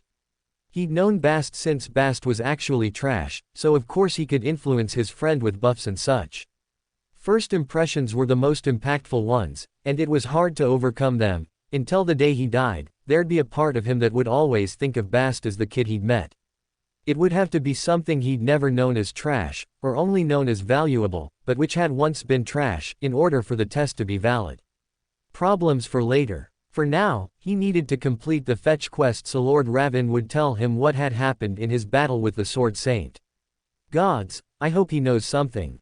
If I'm running errands for him, and I get back and he shrugs at me, I'm gonna pile garbage all over his nice ice worm tunnel chamber and see what he thinks about that. He hopped out of the hidden entrance and took off at a jog, no longer tunneling through the snow. There was no need to. There wasn't anything illegal about entering the northern region except for the part where he was completely ignoring and/or circumventing whatever border control they had. But in fantasy worlds, there often wasn't border control. The Empire had attempted something like border control, but even then, its borders were pretty porous. In any case, he could try to disguise his entry into the northern region, but there was only so much he could do to hide the fact that he wasn't 5 meters tall. Whether he burrowed his way in or openly walked over the snow, he was a little guy by the northern region's standards. He'd instantly stand out as an oddity. Bothering to hide on his way in was kind of pointless. Up, into the cold north. The further he went, the more the cold started to bother him. He had the trash cold clothes he'd built, but even that wasn't enough to fight off the cold. His hands began to shiver uncontrollably, and he tucked them into his armpits. Rhys looked around, hoping to find one of the rumored northern monsters around to fight just to help him warm up, but there was nothing. Just cold. Well, I probably shouldn't be hoping a monster shows up, since we needed the Sword Saint to fight them. Unless, the northern beasts was code for Lord Ravin, but I doubt that. The Alliance wasn't quiet about being at odds with its neighbors. They wouldn't have bothered to hide that the Sword Saint was fending off a member of the northern region. If anything, they would have used the moment to cast the northerners as barbarians, or something. Rhys raised his brows. Hold on. Am I the Alliance's ultimate enemy? I'm helping a lord of the northern region who snuck into our region. I'm helping the Demon King, and I'm taking direct action to sabotage the leader of the Alliance. I mean, 1 out of 3 would be bad enough, but 3 out of 3. Is there anything left that I can do to sabotage the Alliance, that I'm not already working toward?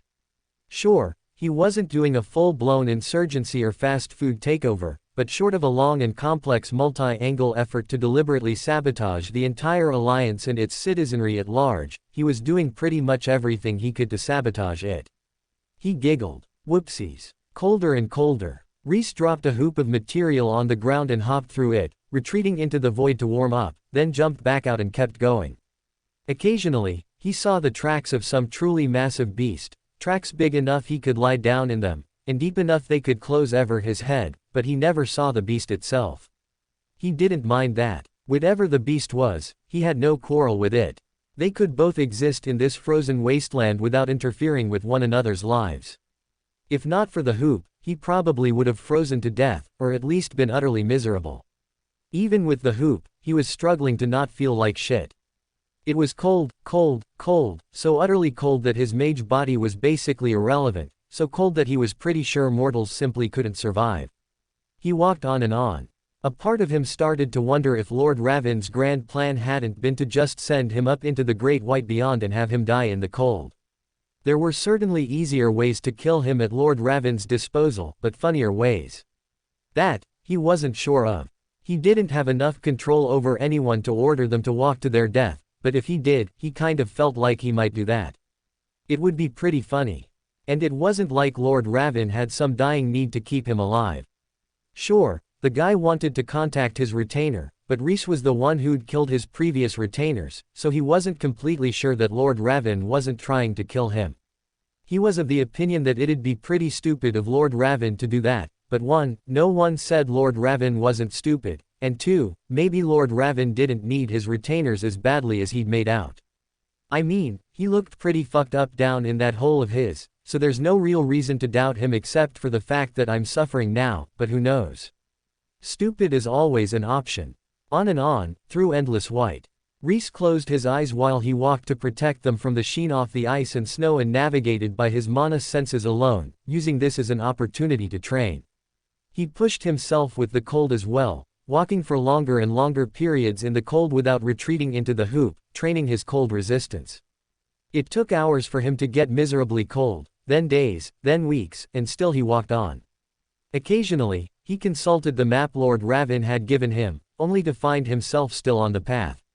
He was going the right way.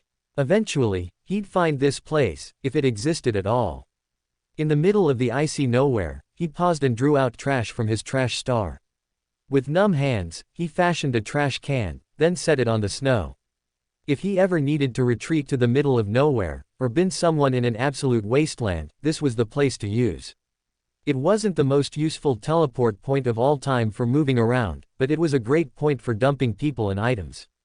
Kinda like Point Nemo, but in the Arctic instead of the Pacific Ocean. Trash media, manga, books, everything, tended to obsess over Point Nemo. He got it. It sounded cool. It was where space junk got dumped in real life. It was out in the middle of nowhere in the Pacific Ocean, and it had that mystique. But for all that it sounded really cool, it wasn't actually cool at all. It was just the place furthest from civilization, so when a random piece of space junk overshot the point by a mile or 10, they still didn't hit anything important.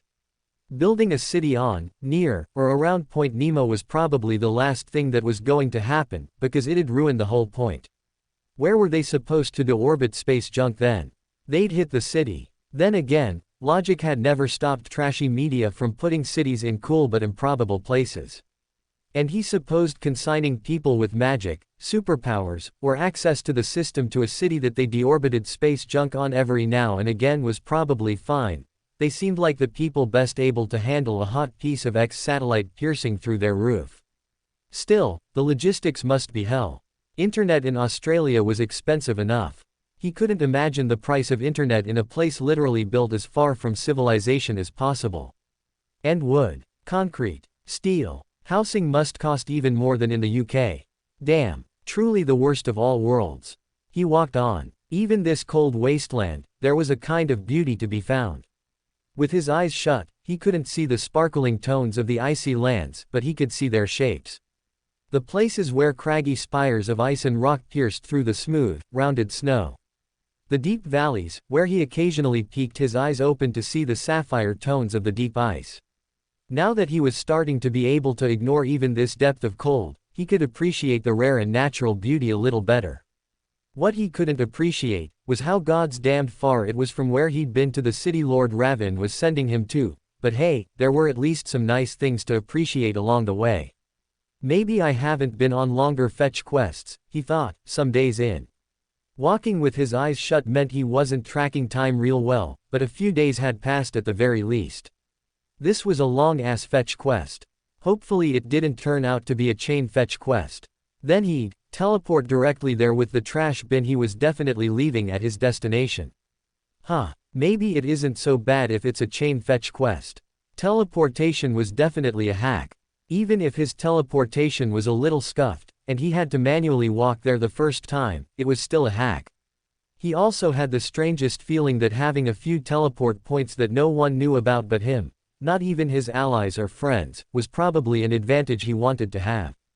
After all, Bast was his friend, not Lyra, Sable, or Mouse's. He was turning against the Alliance for Bast's sake, not Lyra, Sable, or Mouse's. The three of them had been brought up in the Alliance, and had benefited from it their whole lives. They might not agree with Rhys's new quest quite so easily as they'd rallied to take down the Empire. He sighed. When all this is over, I've really gotta have that hermit arc. Take off to a mountain and just do fuck all for a century or two. By the time the city finally appeared on the horizon, he felt like he was in a late-game MMORPG that was stalling for time, so he had to spend more money and buy another monthly subscription to its servers. He'd been walking for so long. He let out an exhausted sigh and braced himself against his upper legs, not physically exhausted, just mentally. "Dear Lord," he muttered under his breath, then heaved himself upright to open his eyes for the first time in a long time and survey the city. It was gorgeous. All the buildings were built from ice and snow, and shone in the same white and sapphire tones as the ice and snow did all around him. The city was magically reinforced and enhanced on top of that, so all the snow was pristine, and all the ice clear as air. From where he stood, he could see mages moving around inside buildings, the ice panels serving as windows. Some buildings were built entirely from ice, so that he could see straight through them and out the other side. Those in ice houses should not throw stones, and they probably shouldn't build fires, either, he thought, raising a brow. It was beautiful, but impractical. Still, just like building cities at Point Nemo, mages had never been ones to let practical dictate their lives, so he couldn't really fault these mages for deviating past the standard.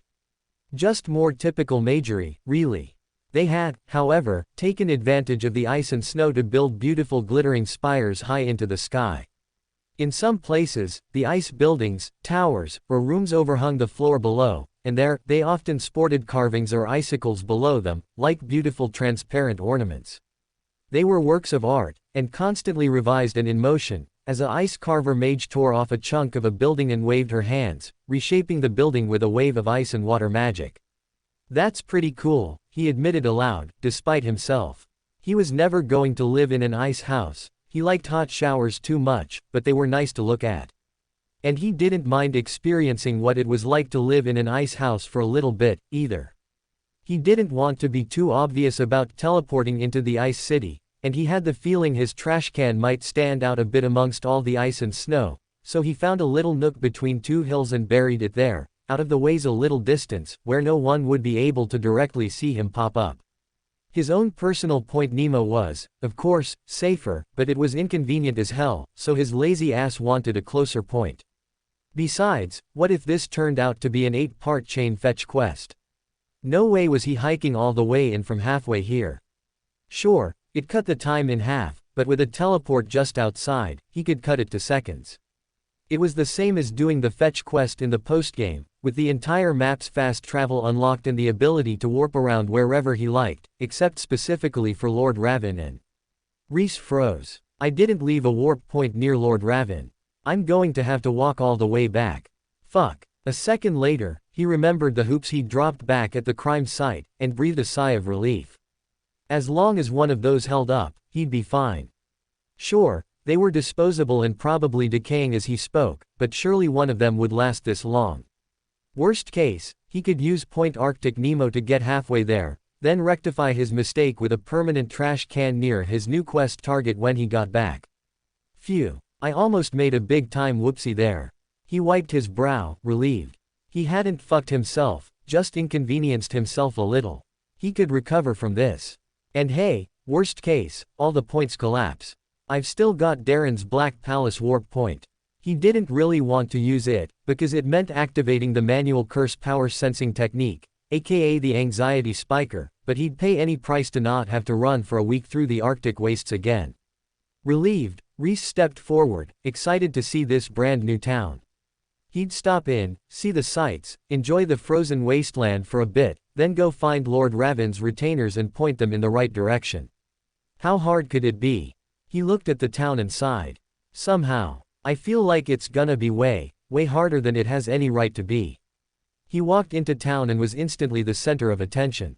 He was less than half the size of the people around him, and they stopped and stared, some chuckling, others crouching down to get down to his level and get a better look at him. They'd clearly never seen someone of his size before, which made him a curiosity. Within the first 10 minutes, Rhys felt like he ought to be charging admission. Yes, I'm little. Yes, I'm an adult. No, you can't touch me. Stop trying. He got it. They'd been confronted with something new for the very first time, and there was none of the modern world's training to keep the eyes dead ahead, the upper lip stiff, and pretend like nothing was strange. Hell, even then, people stared, poked, and addressed others' strangenesses constantly, but at least then there was some social force, however weak, to prevent them from being outright obnoxious about it. These people had no such compunctions, and so Rhys found himself dodging pokes and stray hands as much as gazes. There's gotta be something me size that I can dress up as to keep these people from poking me all the time. A snow sprite, or something.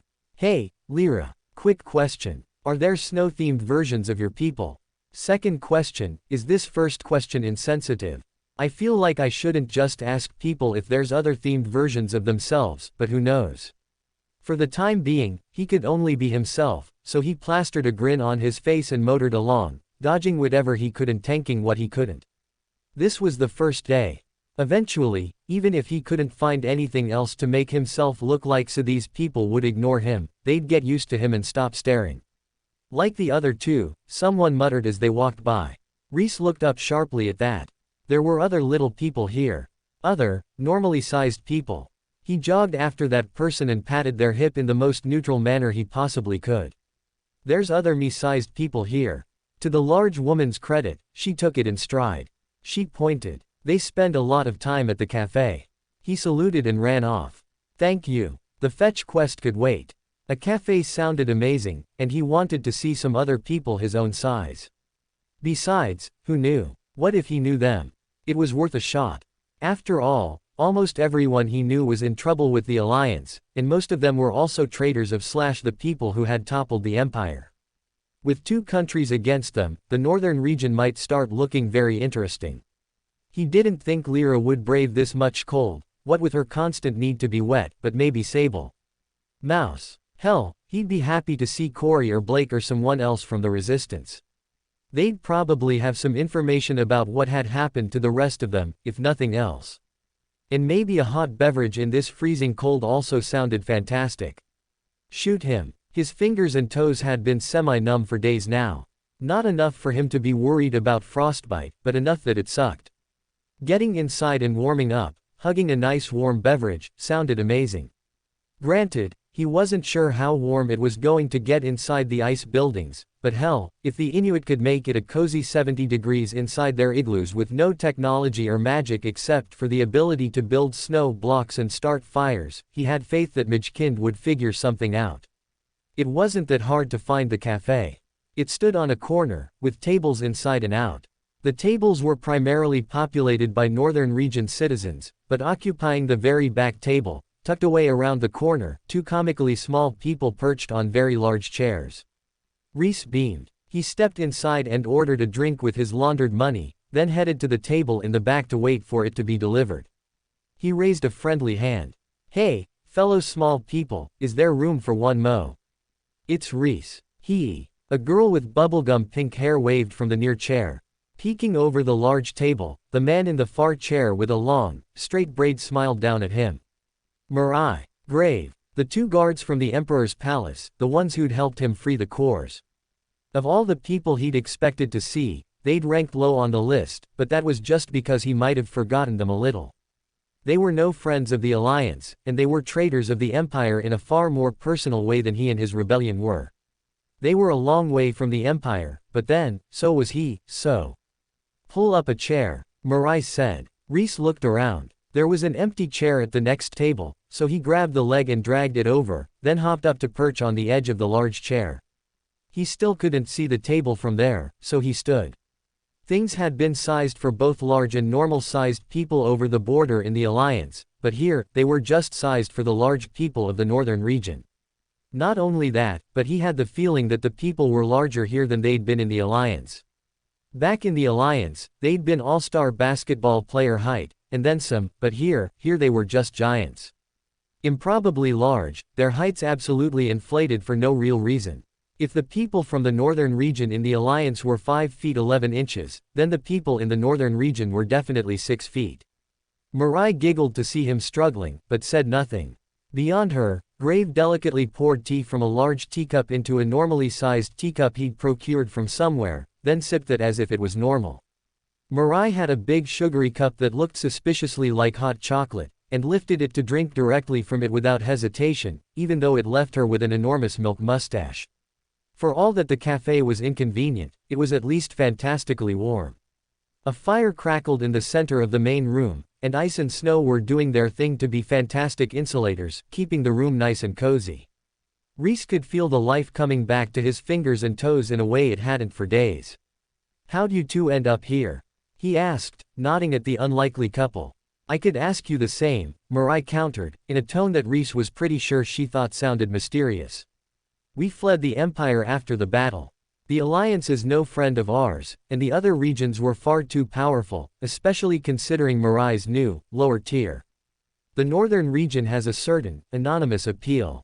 No one likes coming here, 'cause it's super cold." Mirai chimed in. Grave nodded, acknowledging her input, so he considered it the best place to lay low while she regained her strength.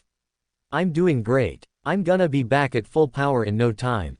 It's like I said, the path lives in the heart, not the core." Mirai thumped her chest and grinned. "Though I don't think either of us will be a threat to you anytime soon." "Congratulations on reaching Tier 4, Graves said, toasting him politely with the teacup. "Really, Rhys? That's awesome," Mirai said, bouncing in her seat, though Rhys wasn't convinced it was excitement versus a sugar high from her immense amount of hot chocolate. "Ah, thanks," Rhys said, scratching the back of his head. He glanced at Mirai, then away. Now probably wasn't the time, but... "What? You keep looking at me. Are you in love?" Mirai asked, tilting her head cutely and resting a hand on her cheek. Rhys sighed. "I'd better just spit it out before I lose the initiative completely." "You're from another world, aren't you?" Mirai blinked at him. She tilted her head the other way. "Huh, the peace sign. The very specific cutesy act. Hell, your name, Mirai. It means, future, in Japanese, a language that doesn't exist in this world." "Come on. You aren't being very subtle," Rhys said. Grave looked at Mirai. "He's right. You aren't very subtle." Mirai gaped. "You both knew." Grave picked up a decorated sugar spoon and cleaned it with his handkerchief. "I suspect I knew less than our friend here." Rhys coughed. "Right. Because I'm also from that world, or one very much like it." "Oh, neat," Mirai said. She gave him a thumbs up. "What does that mean?" Rhys stopped. What did it mean? He'd been so excited to meet another interworld traveler that he hadn't put too much thought into the what next part of it. Now that they'd established they were both from another world, what did that do for either of them? They could reminisce about the past, or talk about their favorite anime, but aside from that. Man, too bad I'm trash. If I were smart or something, I bet this would mean a whole lot to me. But unfortunately, I'm a B student, not some kind of interdimensional travel genius.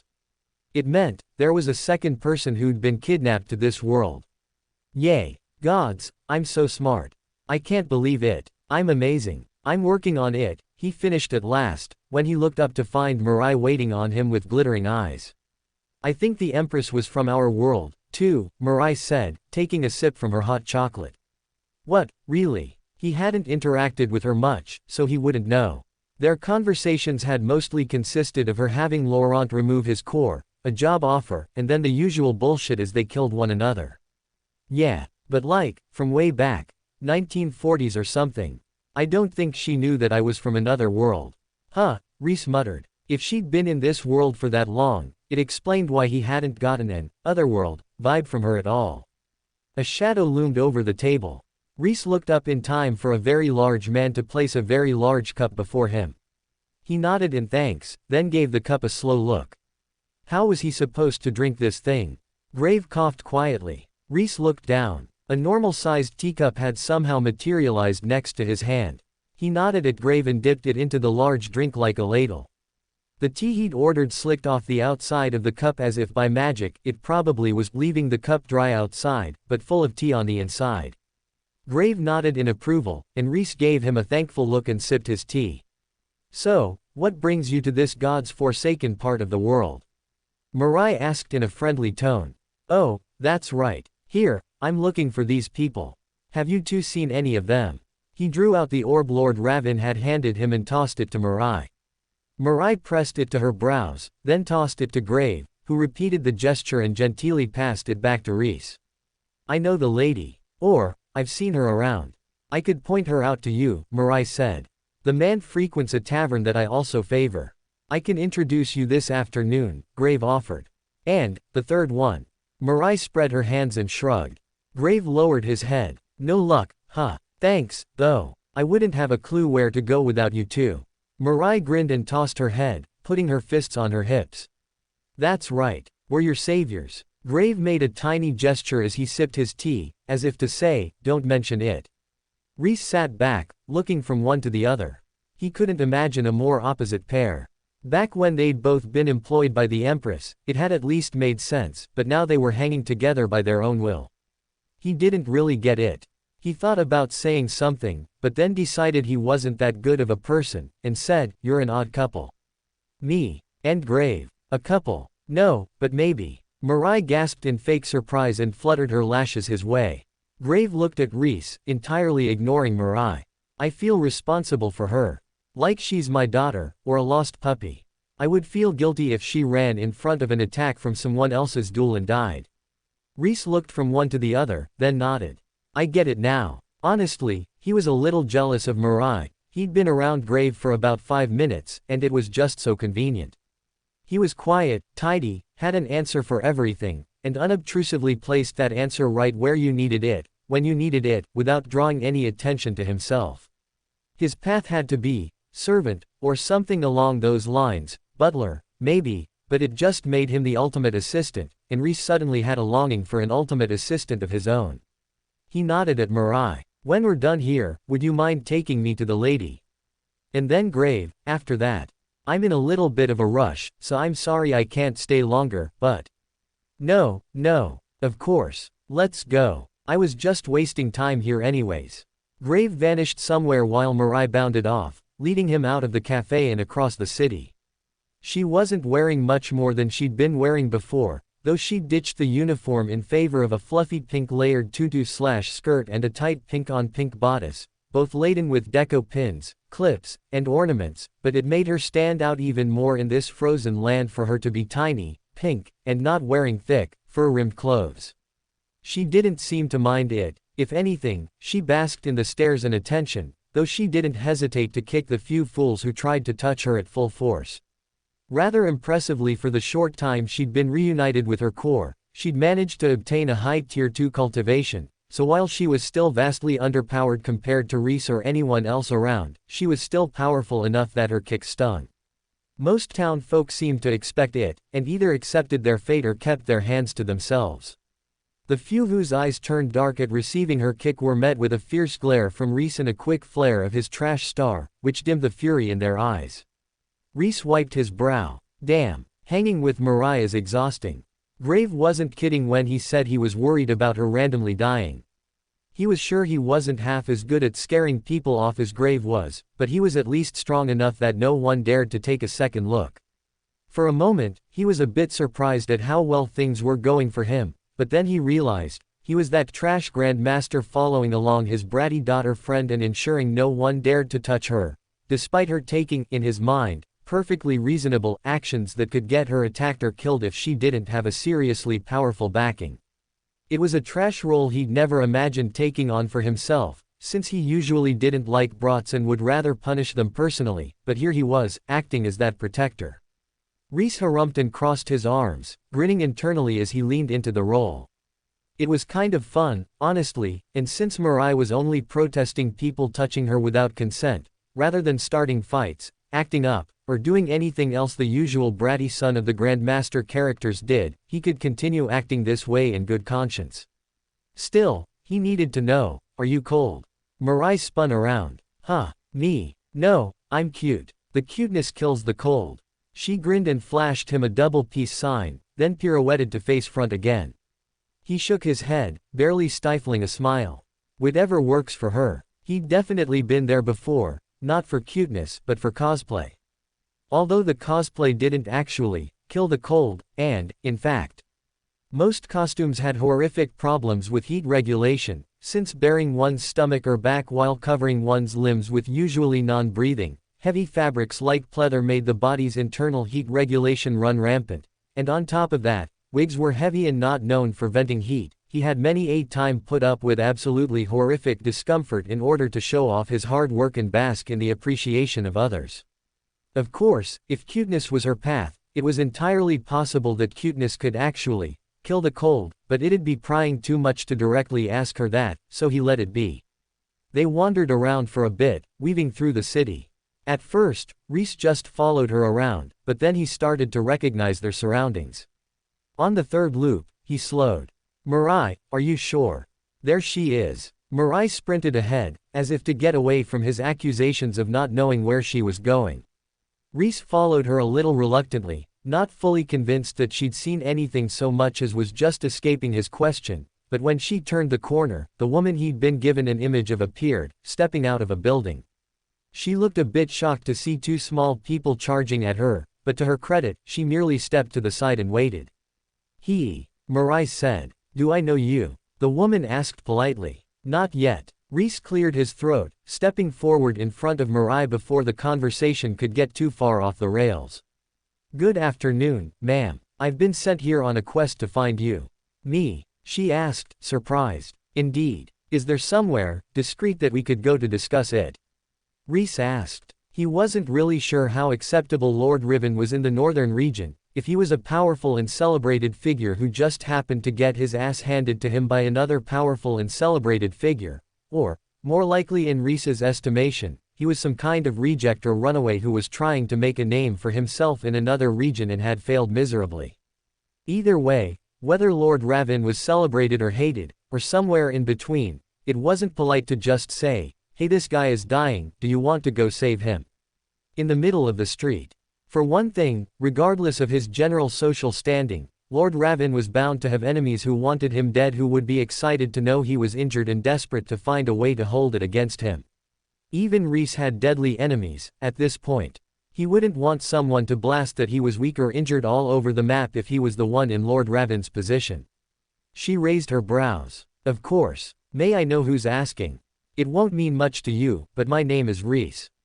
"And you are?" "You don't know my name, but you've come to find me." Rhys spread his hands and smiled mysteriously, trying to channel the, "please don't ask me anymore, I can't answer you," energy that Grave effortlessly called upon whenever he needed it. She put a hand on her chin. "How mysterious. I am Madame Adele. It's good to meet you, Rhys." "Good to meet you as well. Lord Raven, Madame Adele." It felt like people in the northern region put more emphasis on their titles than people did in his home region. Maybe he was just talking to higher-ranked people who naturally would put more emphasis on titles, but it did feel as if there were more titles being thrown around than he was used to. Aside from the Empress, after all, he didn't have a clue what anyone's title in the Empire was. Madame Adele led the way into a nearby alley. Mirai bounded along at her side, having a good time just being there, and Rhys swept along at the rear. At the back of the alley, Madame Adele drew out a tiny orb and tossed it into the air. The orb expanded, encasing them in a slender globe of what looked like ice, or maybe glass. "No one should hear us in here. You may talk freely." Rhys looked around, interested. The people of this region also seemed to use tools more than people in his region. This was the second orb he'd seen. "I wonder if I can buy some. Or better yet, find some in the trash." He turned to Madame Adele. "I come bearing a message from Lord Raven." Lord Raven. Lord Raven. Huh. That no good, two-timing fool. What's he up to now? Does he need someone to hold his binky? Does he want someone to go begging to his father to let him back from his exile? After that embarrassing performance at the border, that pathetic attempt of an invasion, and more importantly, abandoning me to pursue greatness, he dares to call on me. Rhys coughed. "Lord Raven, you're really drawing at straws here, huh? If you're asking your jilted ex-lovers for help, you must be at the bottom of the barrel." Yes. To summarize, yes. I take it you aren't interested." Madame Adele scoffed. "I'm quite sorry to disappoint you, but no. I am not interested. You may tell Lord Raven that he's a poor lover and a poorer excuse for a lord." Pathetic. She snapped her fingers, calling the orb back to her palm, and flaunted away. "Oh," Mirai said, gazing after her. She looked at Rhys. "That didn't go well." "I'm somehow not surprised," Rhys said, sighing. Lord Raven had, after all, failed an invasion. It took a special kind of person to gather a force weak enough that it could be wiped out in one fell swoop and still attempt an invasion. Maybe he thought he himself was strong enough to make his force meaningless, but then, that was what the Sword Saint was for. Underestimating his enemy to that extent and launching a very obviously doomed invasion took a certain kind of person, and Rhys certainly didn't have a high opinion of that kind of person. But, if he was invading, and he's in your region, then wasn't he invading your region? Why are you helping him? It's very complicated. Don't worry about it. He expected her to keep pressing, but instead she beamed and gave him a thumbs up. Okay. I guess she did start in the Empire, after all. Rhys ran a hand through his hair, then nodded at her. Should we go find Grave? This lead went nowhere, so maybe we'll have better luck with his. You don't sound very hopeful, Mirai pointed out. I suspect Lord Raven is calling to the absolute last people on his list of supporters. These are probably all long shots. If I come home with anyone, I'll be happy, Rhys said. If all three went poorly, he'd double back and start offering them favors to go see Lord Raven, truly turning this fetch quest into the garbage chain fetch quest it so dearly wanted to be, but he hoped beyond hope, that at least one of them would be happy to go see Lord Raven. Or at least not so angry as to totally dismiss the idea. He didn't want to reveal Lord Raven's weakness off the kick. After all three rejected him, he'd go back and tell them Lord Raven was weak, but he didn't want to start with that. He knew it could soften hearts to know an old friend or ex-lover was in need of help, but he also knew that it could harden hearts to know the same, and he wasn't confident in knowing these people well enough to gauge whether they were happy to see Lord Raven, or happy to see him dead.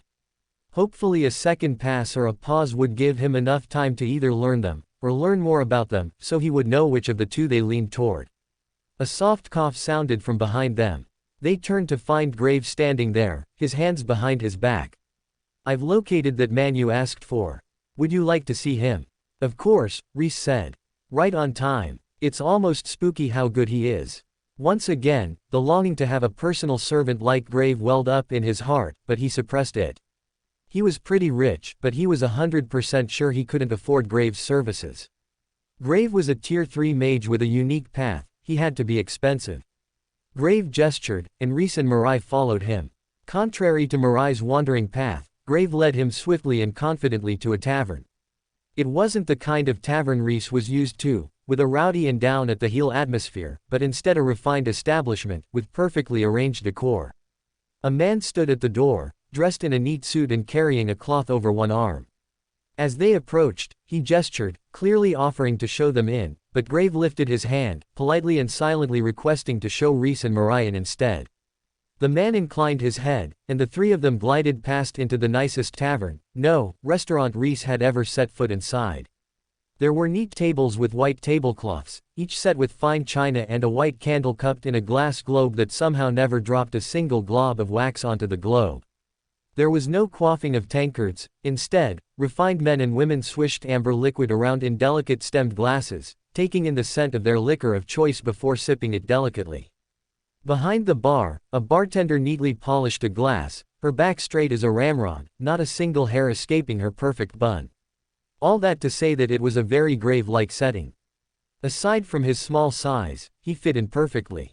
Mirai in her bright pink deco outfit, and Rhys in his patchwork fur coat, didn't fit in nearly as well. The people in the shop were too well behaved to stare, but the atmosphere exuded from them anyways. You don't belong here. Rhys straightened his stance, putting it behind him.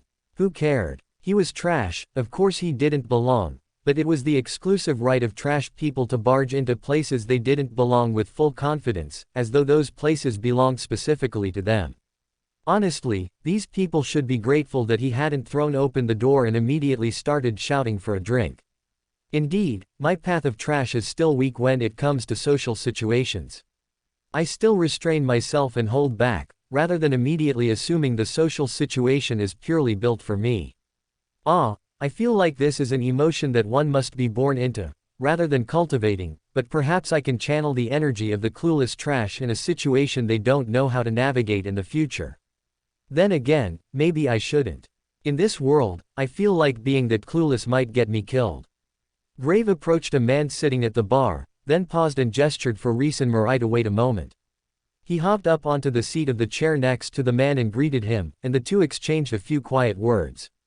At last, the man looked over his shoulder at Mirai and Rhys and gestured them over, while Grave retreated. "You're looking for me?" he asked. "His name is Zello Shani. He was once a retainer of Lord Ravin," Grave murmured in Rhys's ear. Rhys nodded, indicating he'd heard. He turned to Zello, a bad feeling already sinking into his stomach.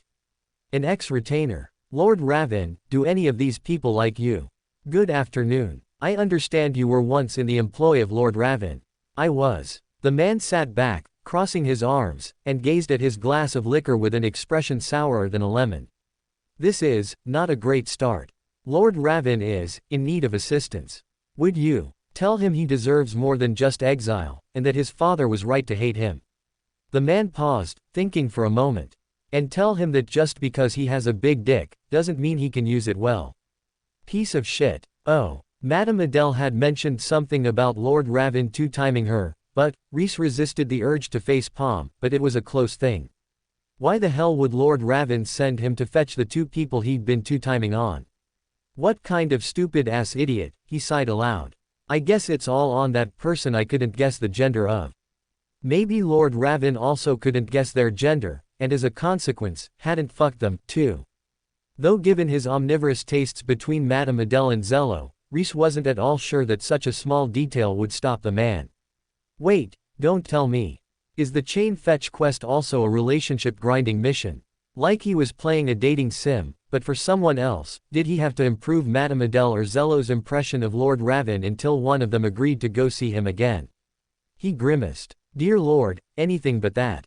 Getting CPUs to love him was one thing, being a wingman was one thing, but wingmaning for a man on the other side of the world to improve his relationship with the two people he'd cheated on was, well, now that he was thinking of it, he was a little shocked there weren't romance novels about it. There probably are. And if my trashy romance senses are right, they probably end with the wingman getting one, both, or all three of the participants. Madame Adele was alright, but he wasn't really interested in anyone in this love triangle, and especially not Lord Ravin, so hopefully that wasn't going to happen to him.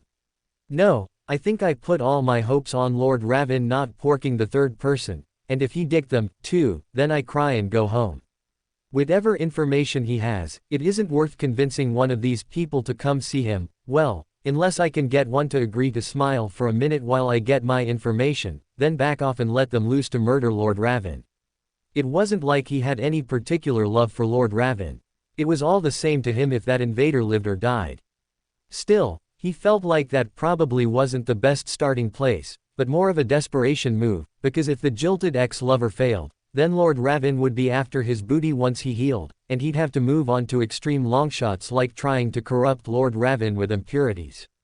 He hadn't really tried to impurify anyone more than one stage over him, and he wasn't sure how it would work out. Impurities were a problem for everyone, but his ability to attack, weaken, or insert things into higher realm people, well, it was a big question. Step 1 was definitely finding that third party. Rhys backed away. Thank you for your time. Sorry for disturbing you. Zello nodded and turned back to his drink. The three of them retreated from the tavern and back onto the streets. Grave turned to Rhys and bowed. I do apologize about that. I believe he'd had more to drink than usual. He usually isn't in such a foul mood. No, it's my fault for bringing up an unpleasant memory, Rhys replied.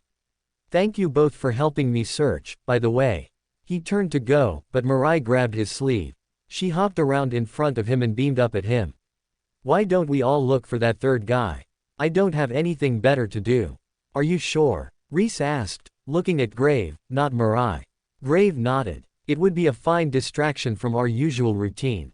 Hey, you don't need to ask him for permission. I'm my own person, Mirai insisted, putting her hands on her hips. Right. Rhys nodded and patted her head, and she sighed. He turned and addressed the group. So, shall we do what all great horror movies do, and split up to search? I'm not sure what a horror movie is, but that does sound most expedient, Grave said. I better not die first, Mirai complained, pouting cutely. Rhys nodded. Let's reconvene at the cafe where we first met in a few hours. If you find a particularly good lead, try to leave a hint somehow, but don't double back to the cafe if you'd lose the track. Grave nodded. Mirai gave him a thumbs up. Go, team. Break. Rhys said, and walked off. Behind him, Brave murmured, "Is that a otherworld thing?" "Yeah, but I'm kinda surprised he knows it. I got the vibes he was a forever inside kinda guy." Rhys shook his head. How narrow-minded. Just because he was forever inside in his adulthood, didn't mean the same was true in his childhood. He had a mother who deeply believed in socializing him, and as a consequence, he'd played all kinds of little kiddie sports. It hadn't worked, since he'd still ended up as a no-lifer locked up in his room away from the world, but it had been a good try, and as an adult, he had to respect the hustle. As a kid, he'd mostly run in circles or picked daisies in the outfield, since he wasn't good enough to play seriously anyways. All the other kids had hated him, too, since he was so bad at sports, so it hadn't worked for socializing either. I'm somehow turning my average suburban childhood into a sob story, so let's stop and go looking for that third party. There wasn't any point in remembering his pathetic childhood traumas. No one was going to be impressed by a pity party about his boring middle-class childhood. He wasn't some cool guy with some horrifically impressive childhood like every superhuman and manga protagonist he'd ever read about, he was just some dude. The three of them parted. Rhys wandered the city for a bit, then started looping wider and wider, looking for the local trash heap as much as for the third person. He found the trash heap first, to his absolute shock and awe. Rhys settled in to absorb the trash and look for good tidbits, but before he could really get started, Darren appeared again. "Hey, man, what's up? I thought you were ignoring me," Rhys said. "That figure. Pull up the image again." I felt as though I recognized them. "You can see the image." Darren blinked at him. "Any mage can, as long as they're in proximity of the orb and focusing their attention on it." "Why?" "Nothing." I jumped straight to, "He must have read my mind," but Darren's explanation is far more reasonable than that. Darren was confusingly immaterial. For the most part, he couldn't interact with anything, but every now and again, he encountered something that he had absolutely no problem interacting with, even though to Rhys, it made no sense for him to interact with it. At least in this case, it kind of made sense, since interacting with the orb was a purely mental action.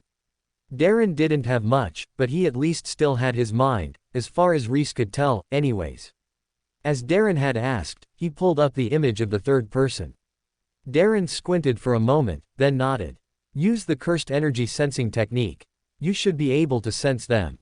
You recognize them." Darren scoffed, but said nothing more. Rhys took that for a yes, and tried not to think too hard about the implications of Darren telling him to use the cursed energy technique on top of the man recognizing the figure, though he didn't succeed. The implications were simply too obvious. Either the figure was the descendant of a remnant weapon, or a remnant themselves. He licked his lips, a little nervous to be meeting a second remnant weapon. Until now, he knew Straw, who barely counted, and he was friends with Sable, a descendant, but he hadn't yet met a real, honest-to-goodness, potentially hostile remnant weapon in an aggressive scenario. That is assuming the horseman at the bottom of the wells isn't a remnant weapon, and he probably is, so that's a foolish assumption, but I don't have confirmation yet, so there's nothing I can do about that.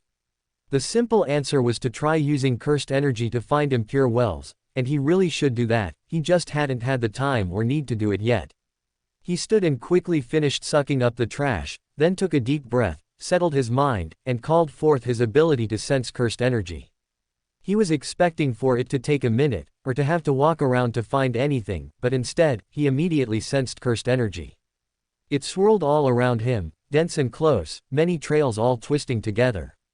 Rhys raised his brows. One way or another, I should probably find out what's at the end of these trails. Leaving the now empty trash heap behind, he set off, following the trails toward whatever cursed thing laid at their end. Even if what awaited him wasn't his current quarry, with this much cursed energy flying around, they could only be of interest to him. Should I be worried that cursed energy means I'll obviously be interested in the thing? The trails twisted around the town, overlapping and passing through it many times. Rhys stood back a ways, atop a nearby hill, and gazed down at the town from above.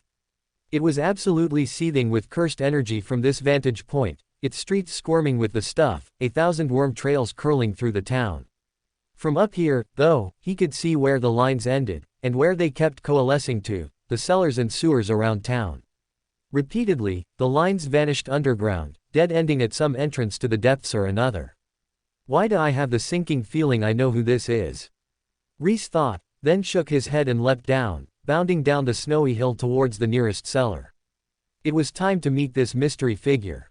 The door to the cellar was locked, but all he had to do was introduce some impurities into the metal, and the lock snapped off. He slid the door open and dropped into the darkness, letting the door close behind him. It was a long drop. At first, he fell through a tunnel, but then the walls widened, and he found himself in a large ice cave, surrounded by medicinal herbs slowly freeze-drying in the cold. The walls were ribbed and cavernous, with icicles dripping from the ceiling in plenty of irregular, protruding shapes. The floor was smooth, as were the walls for the first 6 meters or so, but the rest was very natural. This cellar certainly looked as though it had started life as a natural ice cave, then been transformed into a cellar later. He walked deeper into the cave, looking around as he went. As it was an adapted natural ice cave, there were plenty of narrow passages that wandered off through the ice, most of them tiny and narrow, though others were wide enough for someone his size to walk through them. Only the main passage was big enough for the larger northerners to fit. In a few places, light filtered down through the thinner spots in the ice overhead, or through outright gaps in the ice, allowing him to enjoy the cave's blue and white shades with his eyes as well as enjoying its interesting shape with his mana senses. The anxiety twisting in the back of his mind from using his cursed energy sense was far less enjoyable. The ice is thin enough to let light through. What if it falls, and the weight of it falling shakes the whole cave, and the whole cave collapses on me? Thoughts like that looped non-stop in his head, even though, as a Tier 4, the whole cave could collapse on him, and the only problem would be that he'd gotten a little wetter and colder than he'd been moments ago. It didn't stop the cursed sense's anxiety from continuing to wiggle around in his head and come up with horrible situations for him, but it did mean that he could mostly dismiss them rationally, even if he kept feeling anxious about it anyways. There was plenty of cursed energy down here. Whatever it was that he was following, it had been helping itself to the herbs, and he watched the cursed energy visit quite a few different herb drying platforms as he walked. The deeper he went into the cellar, the narrower the cave became, until at last he was forced to bend down to keep following the trail of the cursed energy. The ice tunnel narrowed and narrowed. Rhys bent lower and lower, and when he couldn't bend any lower, he shoved his way through, plowing through the ice with his shoulders. He didn't have to do that long before the cave opened up again, revealing, this time, carcasses and half-prepared meats, clearly belonging to some kind of magical butcher. All the carcasses emanated powerful mana auras, and Rhys could tell, just looking at them, that they'd generate great benefits for whoever ate them. He made a mental note to poke around and see where these powerful feeling meats were being sold and purchase himself a nice dinner later, then pressed on, further into the caves. He wasn't here to steal, and so he left all the merchandise where it was, even the stuff that interested him. Though, specifically in the case of the meat, it was less a case of him not wanting to steal it, and more a case of him not wanting to waste the time to prepare it. He had plenty of gold, and he wasn't so worried about spending the Empire's money in the northern regions. They weren't looking for any traitors/recent Empire destroyers the way the Alliance was, and as long as they took gold, they'd accept the Empire's coins. He'd rather pay someone else to do all the hard work, rather than steal some raw meat and do all the hard work of preparing it himself. Especially since there was magic in the meat, which upgraded the difficulty from cooking, already very difficult for a no-lifer like Rhys who lived off fast food and delivery pizza, to alchemy cooking, where a misstep could lead to an impurity-laden, poisonous meal. Sure, he'd had a stint as a soda maker and fry and chip cook, but that was trash cooking. It was junk food, and all he really had to do was stir together syrup and water, soda, or toss some potatoes in the fryer, fries and chips. He was capable of stirring and tossing in his first life, too. Cooking a steak to juicy perfection, on the other hand, it might as well be an arcane art, as far as Rhys was concerned. Not that that's a problem for me, but I'd rather enjoy a delicious meal than waste some high-quality meat to mess it up and make nasty poison slop. He could make nasty poison slop with real poisons or cheap ingredients just as well, so there was no point destroying some perfectly good meat to do it. Better to leave that to the experts, kick his feet up, and enjoy a good meal. He left the meat behind and wandered on, ducking through the ice caverns as he followed after the cursed energy trail. Darren was startlingly silent the whole time. He wore a contemplative expression and stared dead ahead, watching the trail along with Rhys but offering nothing. For the first time, Rhys felt a kind of camaraderie with the man, a kind of understanding and agreement that he rarely felt toward Darren. He nodded to himself. Having the Demon King as a silent companion isn't so bad. The cursed energy grew thicker, fresher. The ice caves were narrow, and subsequently, empty, barely large enough for Rhys. The floor was relatively unmarked, the walls relatively clean. Rhys's anxiety spiked alongside the thicker energy, and he shut down his cursed energy senses. He was close enough now that it didn't matter. Whatever was at the end of this trail was just ahead. The ice cave narrowed, then gaped, a dark chamber up ahead. Rhys squeezed through the narrow part and stepped out onto something soft and squishy. His feet stuck to the ground, and he came to a halt because he had no other option. "Hello." A neutral voice echoed from somewhere uncomfortably nearby, as if they were standing just behind him. Rhys turned, but there was nothing there. His mana senses detected nothing, and he really didn't want to turn his cursed energy senses on again when the dark cave with the soft sticky floor was already giving him the creepy crawlies. "Hello," he replied, because it seemed like the nice thing to do. "Have you come to find me?" the voice asked, creeping closer, closer. "I think so. Do you know a Lord Ravin?" There was a chuckle. The voice was a whisper in his ear at this point, almost ASMR-like, and just like most ASMR, it was giving him the shivers in the worst way, wildly unpleasant. "Lord Ravin. I remember a Lord Ravin. Don't kill the messenger, but he's looking for someone to come help him out of a bad place. I like people in bad places." There was a pause. "I like you." "Oh yeah, no kidding, I know I'm in a bad place right now," Rhys assured the voice. There was a tinkling giggle. He felt the faintest of touches on the back of his neck, though he still couldn't sense anything in his mana. "And you came anyways. I'm kinda dumb. Also, Lord Ravin has some information I need, so like, if you're going to eat him or something, at least let me get my answers first." "Eat him? I would never," the voice said in a mild, almost smiling voice that sounded like it would probably eat him. Rhys took a deep breath. "Listen, this is a total shot in the dark. Do you have a daughter with bony spider limbs?" The lights suddenly came on, so suddenly that Rhys was almost stunned. The neutral figure whose gender Rhys couldn't guess stood before him in the center of a spider web. Because he had to be a man, if he'd fathered Sable, smiled at Rhys. "I do. Do you know her?" "Yeah, she helped me overthrow a country." The man clapped slowly and very deliberately. Everything about him was sedate and deliberate, in a way that reminded Rhys of Grave, but more languid, something like the midpoint between Grave and Az. Grave's deliberateness, but Az's laziness. "Bravo. A woman after my own heart." Rhys bowed. "I'm honored to stand in the presence of a remnant weapon. This is only the second time I've met one." "You've met another remnant weapon and survived. Straw took me in as a student." "That is, the straw man." The man smiled slow and wide, and he nodded once, twice.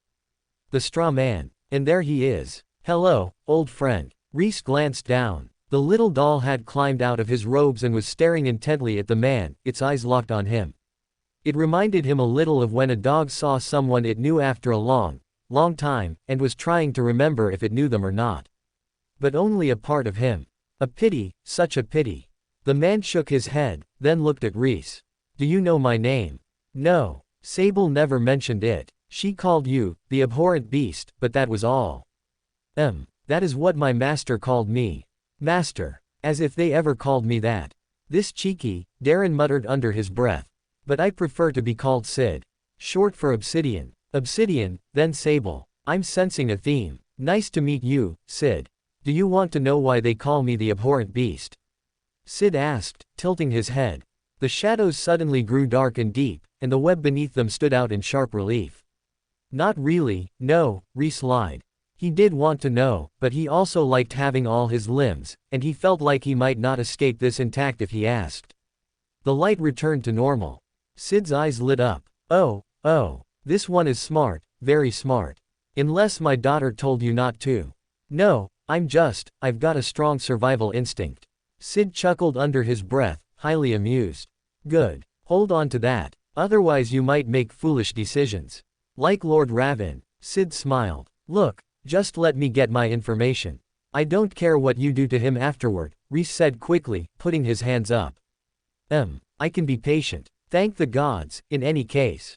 Not many people say that in relation to me.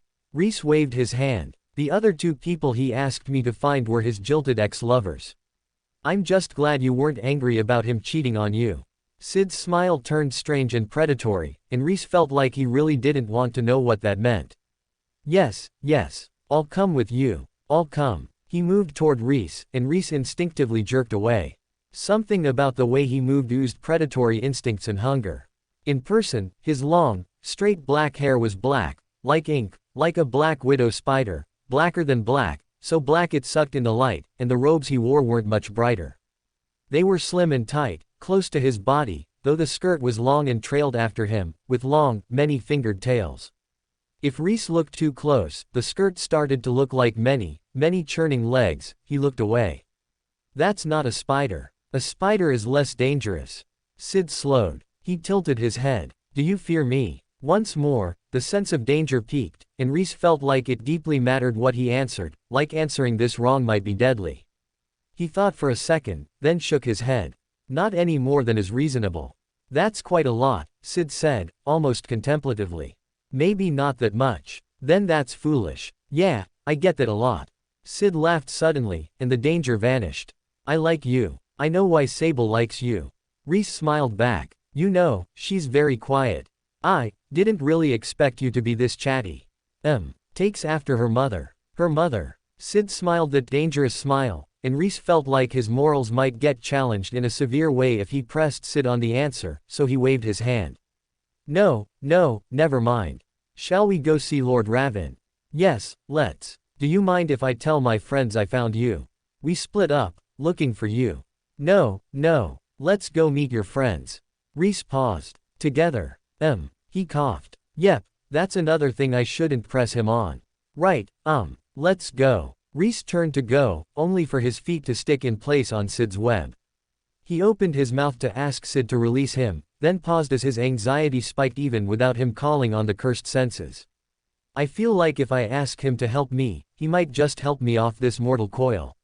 Sid was dangerous. Crazy dangerous. He definitely lost the crazy contest to Sid, even if Sid wasn't the kind of crazy he'd expected. He'd been thinking of a certain purple and green-suited clown who was usually paired with a black-robed bat person, but Sid was more quiet crazy. You could almost hold a rational conversation with him. In fact, you could, but he might not respond the way a rational person would. As in, he might laugh at your joke, then laugh the whole time he was eating you because your joke mildly offended him. The line between Sid and extreme violence was even thinner than the line between Sable and extreme violence. Sable understood context, and knew when extreme violence was being asked of her, or at least when it was reasonable. You told her to commit violence, and she might commit too much violence, but that was it. That was the most danger Sable posed. Sid, on the other hand, was constantly teetering on a razor's edge. He was very happy to be there, and he didn't see anything wrong with it, but one word out of place, and he would suddenly flip from laughing and smiling to tearing Rhys apart like an animal. That was the vibe he gave Rhys. He wasn't looking for a chance to kill Rhys, but if Rhys gave him an opening, he'd jump on it like a hungry wolf. It was something like being around a wild predator that wasn't hunting, just sitting around, deeply dangerous, and very willing to attack, but not in the mood right now. Too long around him, and Rhys would probably end up dead, but for now, Sid wasn't hungry, so there was no reason to worry. All that to say that if he didn't unstick himself from his web, then by failing to escape, he'd put himself in the context of prey, and Sid might start thinking about extreme violence. Even if he didn't act on his thoughts, that was far closer to the brink than Rhys wanted to go. But how do I escape from the web? Rhys reached out with his mana senses, sinking himself into the study of the web. It was made of silk, sticky silk that stretched in all directions. Rather than feeling out the entire web, he focused on the segment immediately under his feet, and focused his entire comprehension on the composition of the silk. There had to be something there. Some part of the silk that was considered, thrown out, or otherwise trash. Some kind of opening that he could exploit to break free. Nothing. He found nothing. No openings. The silk had been deliberately placed there by Sid. Its composition was something he had determined with great intentionality. Nothing about it had been thrown away or abandoned, since it was the place Sid currently considered home. Even if he was leaving it, it was only momentary. He fully intended to return to, or at least continue using, this web. It was well constructed, too, with no flaws in its form that he could use to latch onto and call trash. Everything was well calibrated, intentional, and well built. It wasn't flawless, but it wasn't so flawed that he could use those flaws to call it trash. Come on, there has to be something. He threw himself into the search, digging deeper, deeper. From simply looking at the material, he dove into it, looking at the proteins and adhesives that formed the silk. Now that his mana senses were stronger, and more finely honed, it was easier for him to see the tiny particles that formed it up. Earlier, he'd been able to sense his own cells, internally to his body, but now he could sense the particles in others' items, past the halo of mana that coated anything created by a mage. As a cohesive whole, the silk was intentional, and largely pure, but not perfectly pure. There were tiny impurities, tiny inclusions within the silk, or even tiny bits of dust that had landed atop the silk. He reached out to the silk, then, feeling its intent as a whole. The silk trembled slightly, opposing his intervention, but that only brought its intent to the foremost even faster. It wanted to be strong, to be sticky, to trap things and hold them for Sid. Rhys drew its awareness to the impurities within it, and the dust upon it. The impurities made it weaker. The dust left it less sticky. Is that what it wanted? Were those desirable? The silk trembled harder. No. Vehemently, it rejected the impurities and dust. What the silk had before not even realized was within it, suddenly became trash to it. And in that moment, Rhys had won. He lifted his hand, calling the impurities and dust all throughout the silk to him. Not to his hand, but to his feet, sinking them into the silk that trapped his boots. Dust coated the silk's surface, and the shining white silk grew dingy with impurities as all the impurities caught within the entire net condensed within the one strand Rhys stood on. The silk beneath his feet weakened, and its stickiness evaporated. Rhys kicked off the strand and executed a neat backflip, landing on the edge of the ice cave exit to the web chamber. He smiled at Sid, who'd been watching the whole thing with big, empty eyes. For a few seconds, Sid kept staring at the newly impurified section of web, then looked up. He smiled back and strode forward. As he passed the filthy section, something darted out from the long train of his robes and swiftly severed the segment, letting it fall into the abyss below his web. The whole motion took place so quickly that Rhys couldn't make out what, precisely, had severed the web, even with his Tier 4 eyesight. How curious. I've never seen such a technique before. I'm honored to have shown something new to a remnant weapon, Rhys said, bowing just a little. Sid's killing intent spiked. He rapidly closed in on Rhys, though his bland smile never changed. I'd like to see what such a technique could do in battle. I'm sure you'll get a chance sooner or later, Rhys promised, darting backwards with equal speed to Sid's rush forward. He had to move as fast as he could, but he managed to preserve some distance between them. Sid halted abruptly. He tilted his head, and slowly, his smile turned less bland. Right. I let you lead me to Lord Raven first. That little ant is hiding from me. Was hiding from me. He. It wasn't a laugh. He simply said it, as if he knew he ought to, but didn't know what the sound meant. Yep. Great plan, I love it. Rhys continued to back away, terrified to show Sid his back right now. He'd made the right decision by making himself, not prey, but he wasn't sure exactly what his escape had done to Sid's razor-thin margin of not committing extreme violence. He was one of my more troublesome creations, Darren remarked from beside Rhys, in a conversational tone that indicated he knew exactly how much not danger his incorporeal form was in right now. You don't say, Rhys muttered. No one is more shocked than I that he managed to procreate. The straw man, at least, had a latent nurturing streak that I never quite understood, probably due to being crafted from straw, which yearns to grow and reproduce. The physical logistics would be a bit complicated, I suppose, but at high enough realms such things can be overcome. But the beast, Sid, there was never anything in his vision but carnage and bloodshed. That the woman survived the encounter long enough to produce a child is beyond my ken. Rhys coughed, thinking of Sable's bony limbs. I'm not sure she did. Or that she survived their initial meeting. Or that she was alive when they met. Or, yeah, I'm not sure of a lot of things. Magic is wonderful and great and definitely doesn't open up any terrifyingly squicky options for reproduction. Yay. Sid slowed. He glanced at Rhys. Talking to yourself. I do that, too. It gets lonely, sometimes, in the dark. Yeah, just talking to myself, Rhys agreed, glad they'd changed the subject from battle. He hesitated, then finally turned, gesturing for Sid to follow him. Come on. My friends are waiting just over here. You're not going to jump out and kill me, are you? That would put quite the hamper on our relationship, and I like you. My daughter likes you. Rhys looked back, startled. Sid followed him sedately, no particular expression on his face. He shook his head. No, I need you to get information from Lord Ravin. Why would I do that? Some people get funny ideas about conquering a remnant weapon. Most of the time, the people who come looking for me are trying to do just that. Oh, no, I'm really being truthful with you. It is strange that you'd risk life and limb for a small piece of information.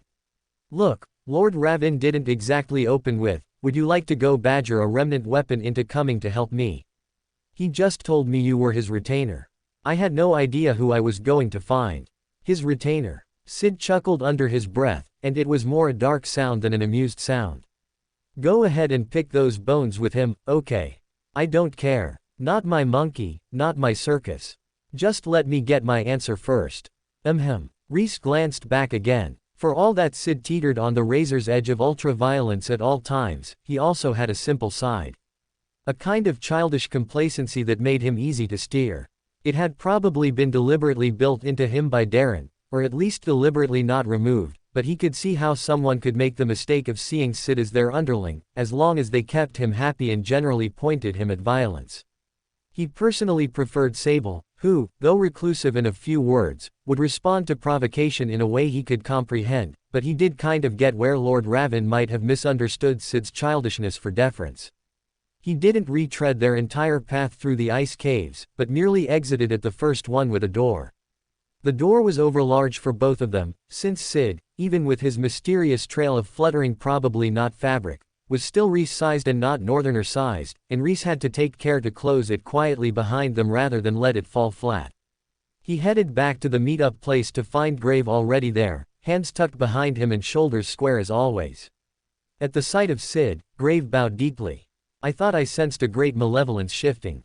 So, it was you, Obsidian. Sid pulled himself up to his full height, dusting off his robes and preening a little. You know of me. Of course. It is my duty to know of all great threats in the region, in case my liege has the honor of encountering one. As you should. Sid nodded approvingly. Rhys, who'd been reading between the lines the entire conversation, nodded to himself. It made sense. Grave was a servant. If his master encountered some hidden Grandmaster Grave couldn't identify, they could find themselves in deep trouble quickly. Better for him to know, or at least be aware of, the most serious threats to his liege.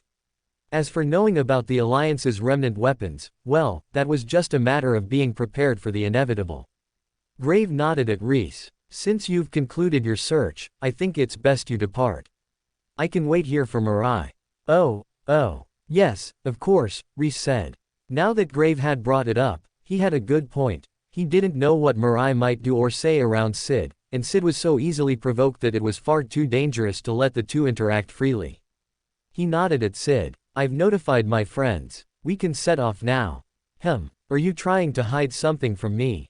Sid asked, looming over Rhys. The sky seemed to darken, and his eyes sparked with violence. No. If you want to stay here and wait for my other friend to return, we can. I thought you wouldn't be interested in it, but if you are, then sure. She's a nice person. She'd probably like you. Mirai wasn't the problem, after all. Sid was the problem. Sid thought for a moment, then shook his head. No, I'm not interested. Let's go. Rhys nodded. Then let's. Rhys. Hi, new friend. Internally, Rhys grimaced. So much for that. Mirai came barreling down the street toward them, her fluffy skirts flapping around her. She leapt into the air and bounded to a halt right in front of Sid, spreading her arms in a big pose. Hi, you're really creepy. I've always loved the goth vibe, though.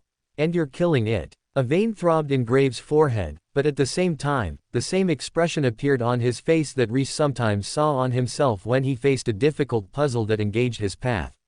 He raised his brows, suddenly understanding. Oh, is that why he's staying with Mirai? Because she constantly challenges him, and therefore forces him to grow in his path of the butler. Or servant, or whatever. Grave probably liked Mirai, too, as a kind of daughter-friend, annoying but funny colleague kind of situation, but Rhys felt as though in this moment, he'd finally seen through to the true reason. Sid opened his mouth. Before he could speak, Grave stepped forward. I apologize. My colleague has a strange way of speaking, but she means you no insult. In her excitement, she said too much, when what she really meant was to compliment your choice of garb. We would appreciate if you overlooked any misspeaking on her part. Sid blinked for a moment, then nodded. Okay. What did I say? Mirai asked, baffled. She looked at Rhys, who shrugged and shook his head at the same time. He knew what she'd said, but he didn't want to have to explain it to her, especially not in front of Sid, who might take offense at the idea that he would take offense at something. Rhys wasn't sure, but Sid definitely gave him that kind of vibe, or at least the unhinged enough to decide it bothered him this time vibe. In short, Sid seemed unhinged. Rhys cleared his throat. You've met all my friends now, Sid. Should we go? Sid looked at Rhys, then reached out and gently patted his shoulder. It's okay. I don't have many friends either. That's not what never mind. Rhys turned and started to walk off, secretly tracking Sid in his mana senses. Sid lingered a moment, then followed after Rhys. Oh, what's that? Mirai asked. Rhys froze. Oh, come on. They'd almost escaped. Almost made it out of here without Sid murdering anyone. Why did she have to ask now? He and Sid both turned. Mirai pointed at the back of Sid's trailing garments, where a hunk of dark something clung to the very back of the fabric. Even with Mirai pointing it out, it was so dark, so close to Sid's robe's color, that Rhys had to squint for a moment to see it. It was black, dark, kind of oily, and yet, a substance that seemed to draw in the light. He jolted. It was the stuff that had been stuck to the bottom of Darren's floating island that the Empress, and then Rhys, had co-opted. The stuff that even he couldn't freely absorb. Sid blinked slowly. There is nothing, he said, but his eyes flickered, clearly bothered by it. You're right, it's super uncute. Mirai squinted at it, then pointed her finger at it. Cultivate. Rhys crossed his arms and took a deep breath. Mirai, there's nothing. Mid-sentence, his voice trailed off. Slowly, his eyes widened. A pink beam from Mirai's finger landed on the black clump, and it reshaped itself, growing more sleek. Its color subtly shifted, until it was entirely impossible to tell from Sid's robes. It exuded filth, but it was weaker filth, as if all the strength had been sucked out of it. Rhys suddenly felt, looking at it, that it was no big deal, no problem at all. It was strong, stronger than the impurities he'd faced so far, bar that mine on the edge of the Empire, but it wasn't so strong that it was terrifying anymore, or something he couldn't overcome. He knelt and touched it. Impurities immediately infected him, but they barely blackened his fingertip before they faded away. He pulled them into himself, and easily incorporated them into his trash star. Without hesitation, Rhys pulled the black clump into himself.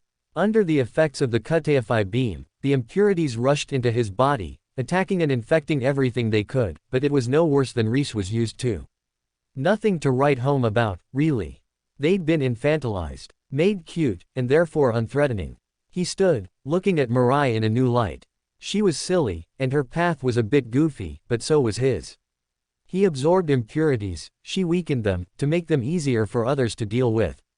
His mind flashed to absolute existence, and their misunderstanding of him as a true god of trash. They'd brought him here for a reason, whether he was what they'd meant to bring or not. But they'd also brought Mirai. He hadn't thought too deeply about it, but what if Mirai was also meant to clean up this world? She simply had a different route to accomplish it. As did the Empress, if Mirai was right and she really was also isekai'd here from some version of Earth. Mirai made things cuter, nicer and easier to look at, cleaning them up by making them pretty. The Empress had attempted to purify the world's mages, by forcing them all to align to her vision of what magehood should be. And Rhys was the garbage man, taking out the trash. Altogether, they made, what? A cute, pure trash-free planet. Rhys frowned. No, I don't think that's right.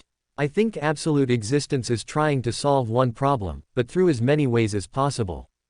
It was throwing spaghetti at a wall to see what stuck, and Rhys, the Empress, and Mirai were its spaghetti. 3 different routes, 1 problem to solve. He still wasn't completely sure what that fundamental problem was. Something to do with trash, or filth, he was pretty sure of that, but what exactly was it? He got the general concept, but what was the object? Was it the black goo under the region? Was it the impure wells? Was it something deeper, something he hadn't encountered yet? Or maybe it really is just the concept of trash, he considered, or filth, or whatever it was that absolute existence was trying to get rid of. There was some unnecessary object that the higher being clearly did not want around, he just had to figure out what that was yet. Mirai fluttered her lashes at him, and he realized that he'd been staring for a bit too long. He looked away, a little embarrassed. He hadn't meant to get lost in his thoughts like that. Mirai struck a cute pose and giggled. Gaze upon my cuteness as long as you like. It's not every day you get to bask in the presence of one as radiant as me. Rhys rolled his eyes at her, and she tossed him a wink, clearly joking. Sid looked over at Mirai, then at Rhys, then back at his trail. He nodded slowly, his gaze shifting back to Mirai. I like you. Ah, that's so nice. I like you, too, Mirai said. He reached into his robes and handed her a small, pale orb. Here. This will help, if you're ever in danger. Rhys blinked. That's unexpected. Then again, what part of Sid was expected? He extended his mana senses toward the orb, a little curious. People in the northern region liked using orbs, and he hadn't quite understood the purpose or point yet. Had Sid picked that up? Did he use orbs, too? Almost instantly, he had to restrain himself from jerking back. A small bug squirmed inside the orb. It wasn't an orb at all, but an egg. Ooh, squishy, Mirai said. Don't squish it too hard, Rhys said, a little worried. He glanced at Sid. Was this okay? Could he really just let this fly? What if that was a parasitic egg or something? He had no idea what was going through Sid's head. Quietly, Darren materialized. He leaned toward Rhys's ear, though it was entirely unnecessary, no one else could hear him. Don't worry. Sid is capable of producing eggs on his own, without external intervention. However, these eggs are only capable of hatching into horrific, mindless beasts that rampage over whatever they stand before.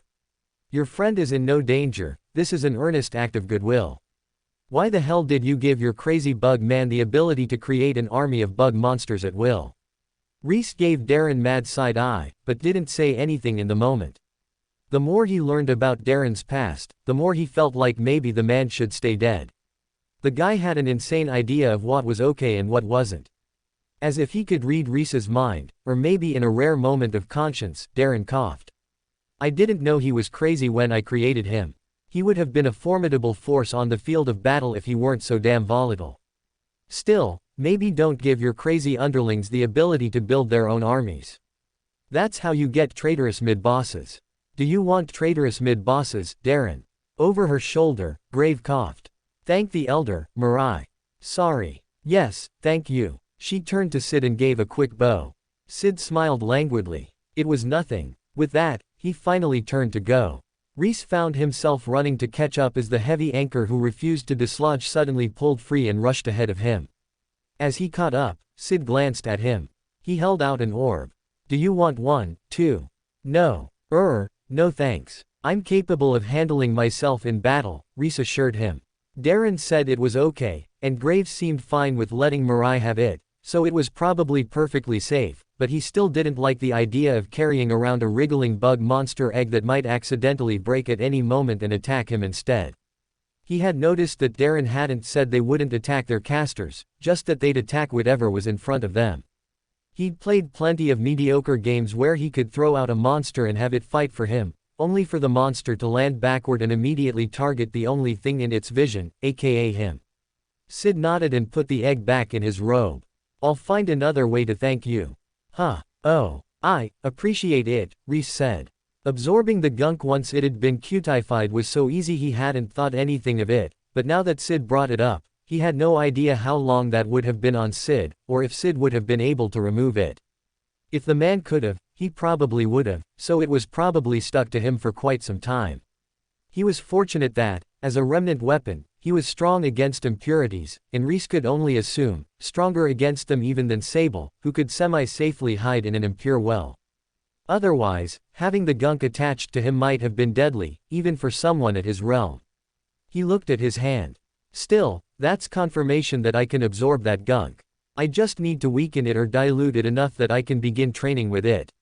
He glanced over his shoulder, then shook his head. Bringing Mirai to see the filth just seemed like a disaster waiting to happen. He'd have to find another way to weaken it, whether through alchemy or through some twisted application of his path. What are you thinking about? Sid asked, glancing at him. A lot. You should think less. It feels better. You know, you're so right. The two of them set off across the snow, one of them dark as a blot of ink, the other rapidly fading into the snow in his patchwork fur coat. For more thrilling fanfiction stories like this, check out my channel Fanfic Audiobook. Dive into epic adventures, mysterious realms, and legendary journeys brought to life through immersive storytelling. Don't forget to like, share, and subscribe for more amazing audiobooks.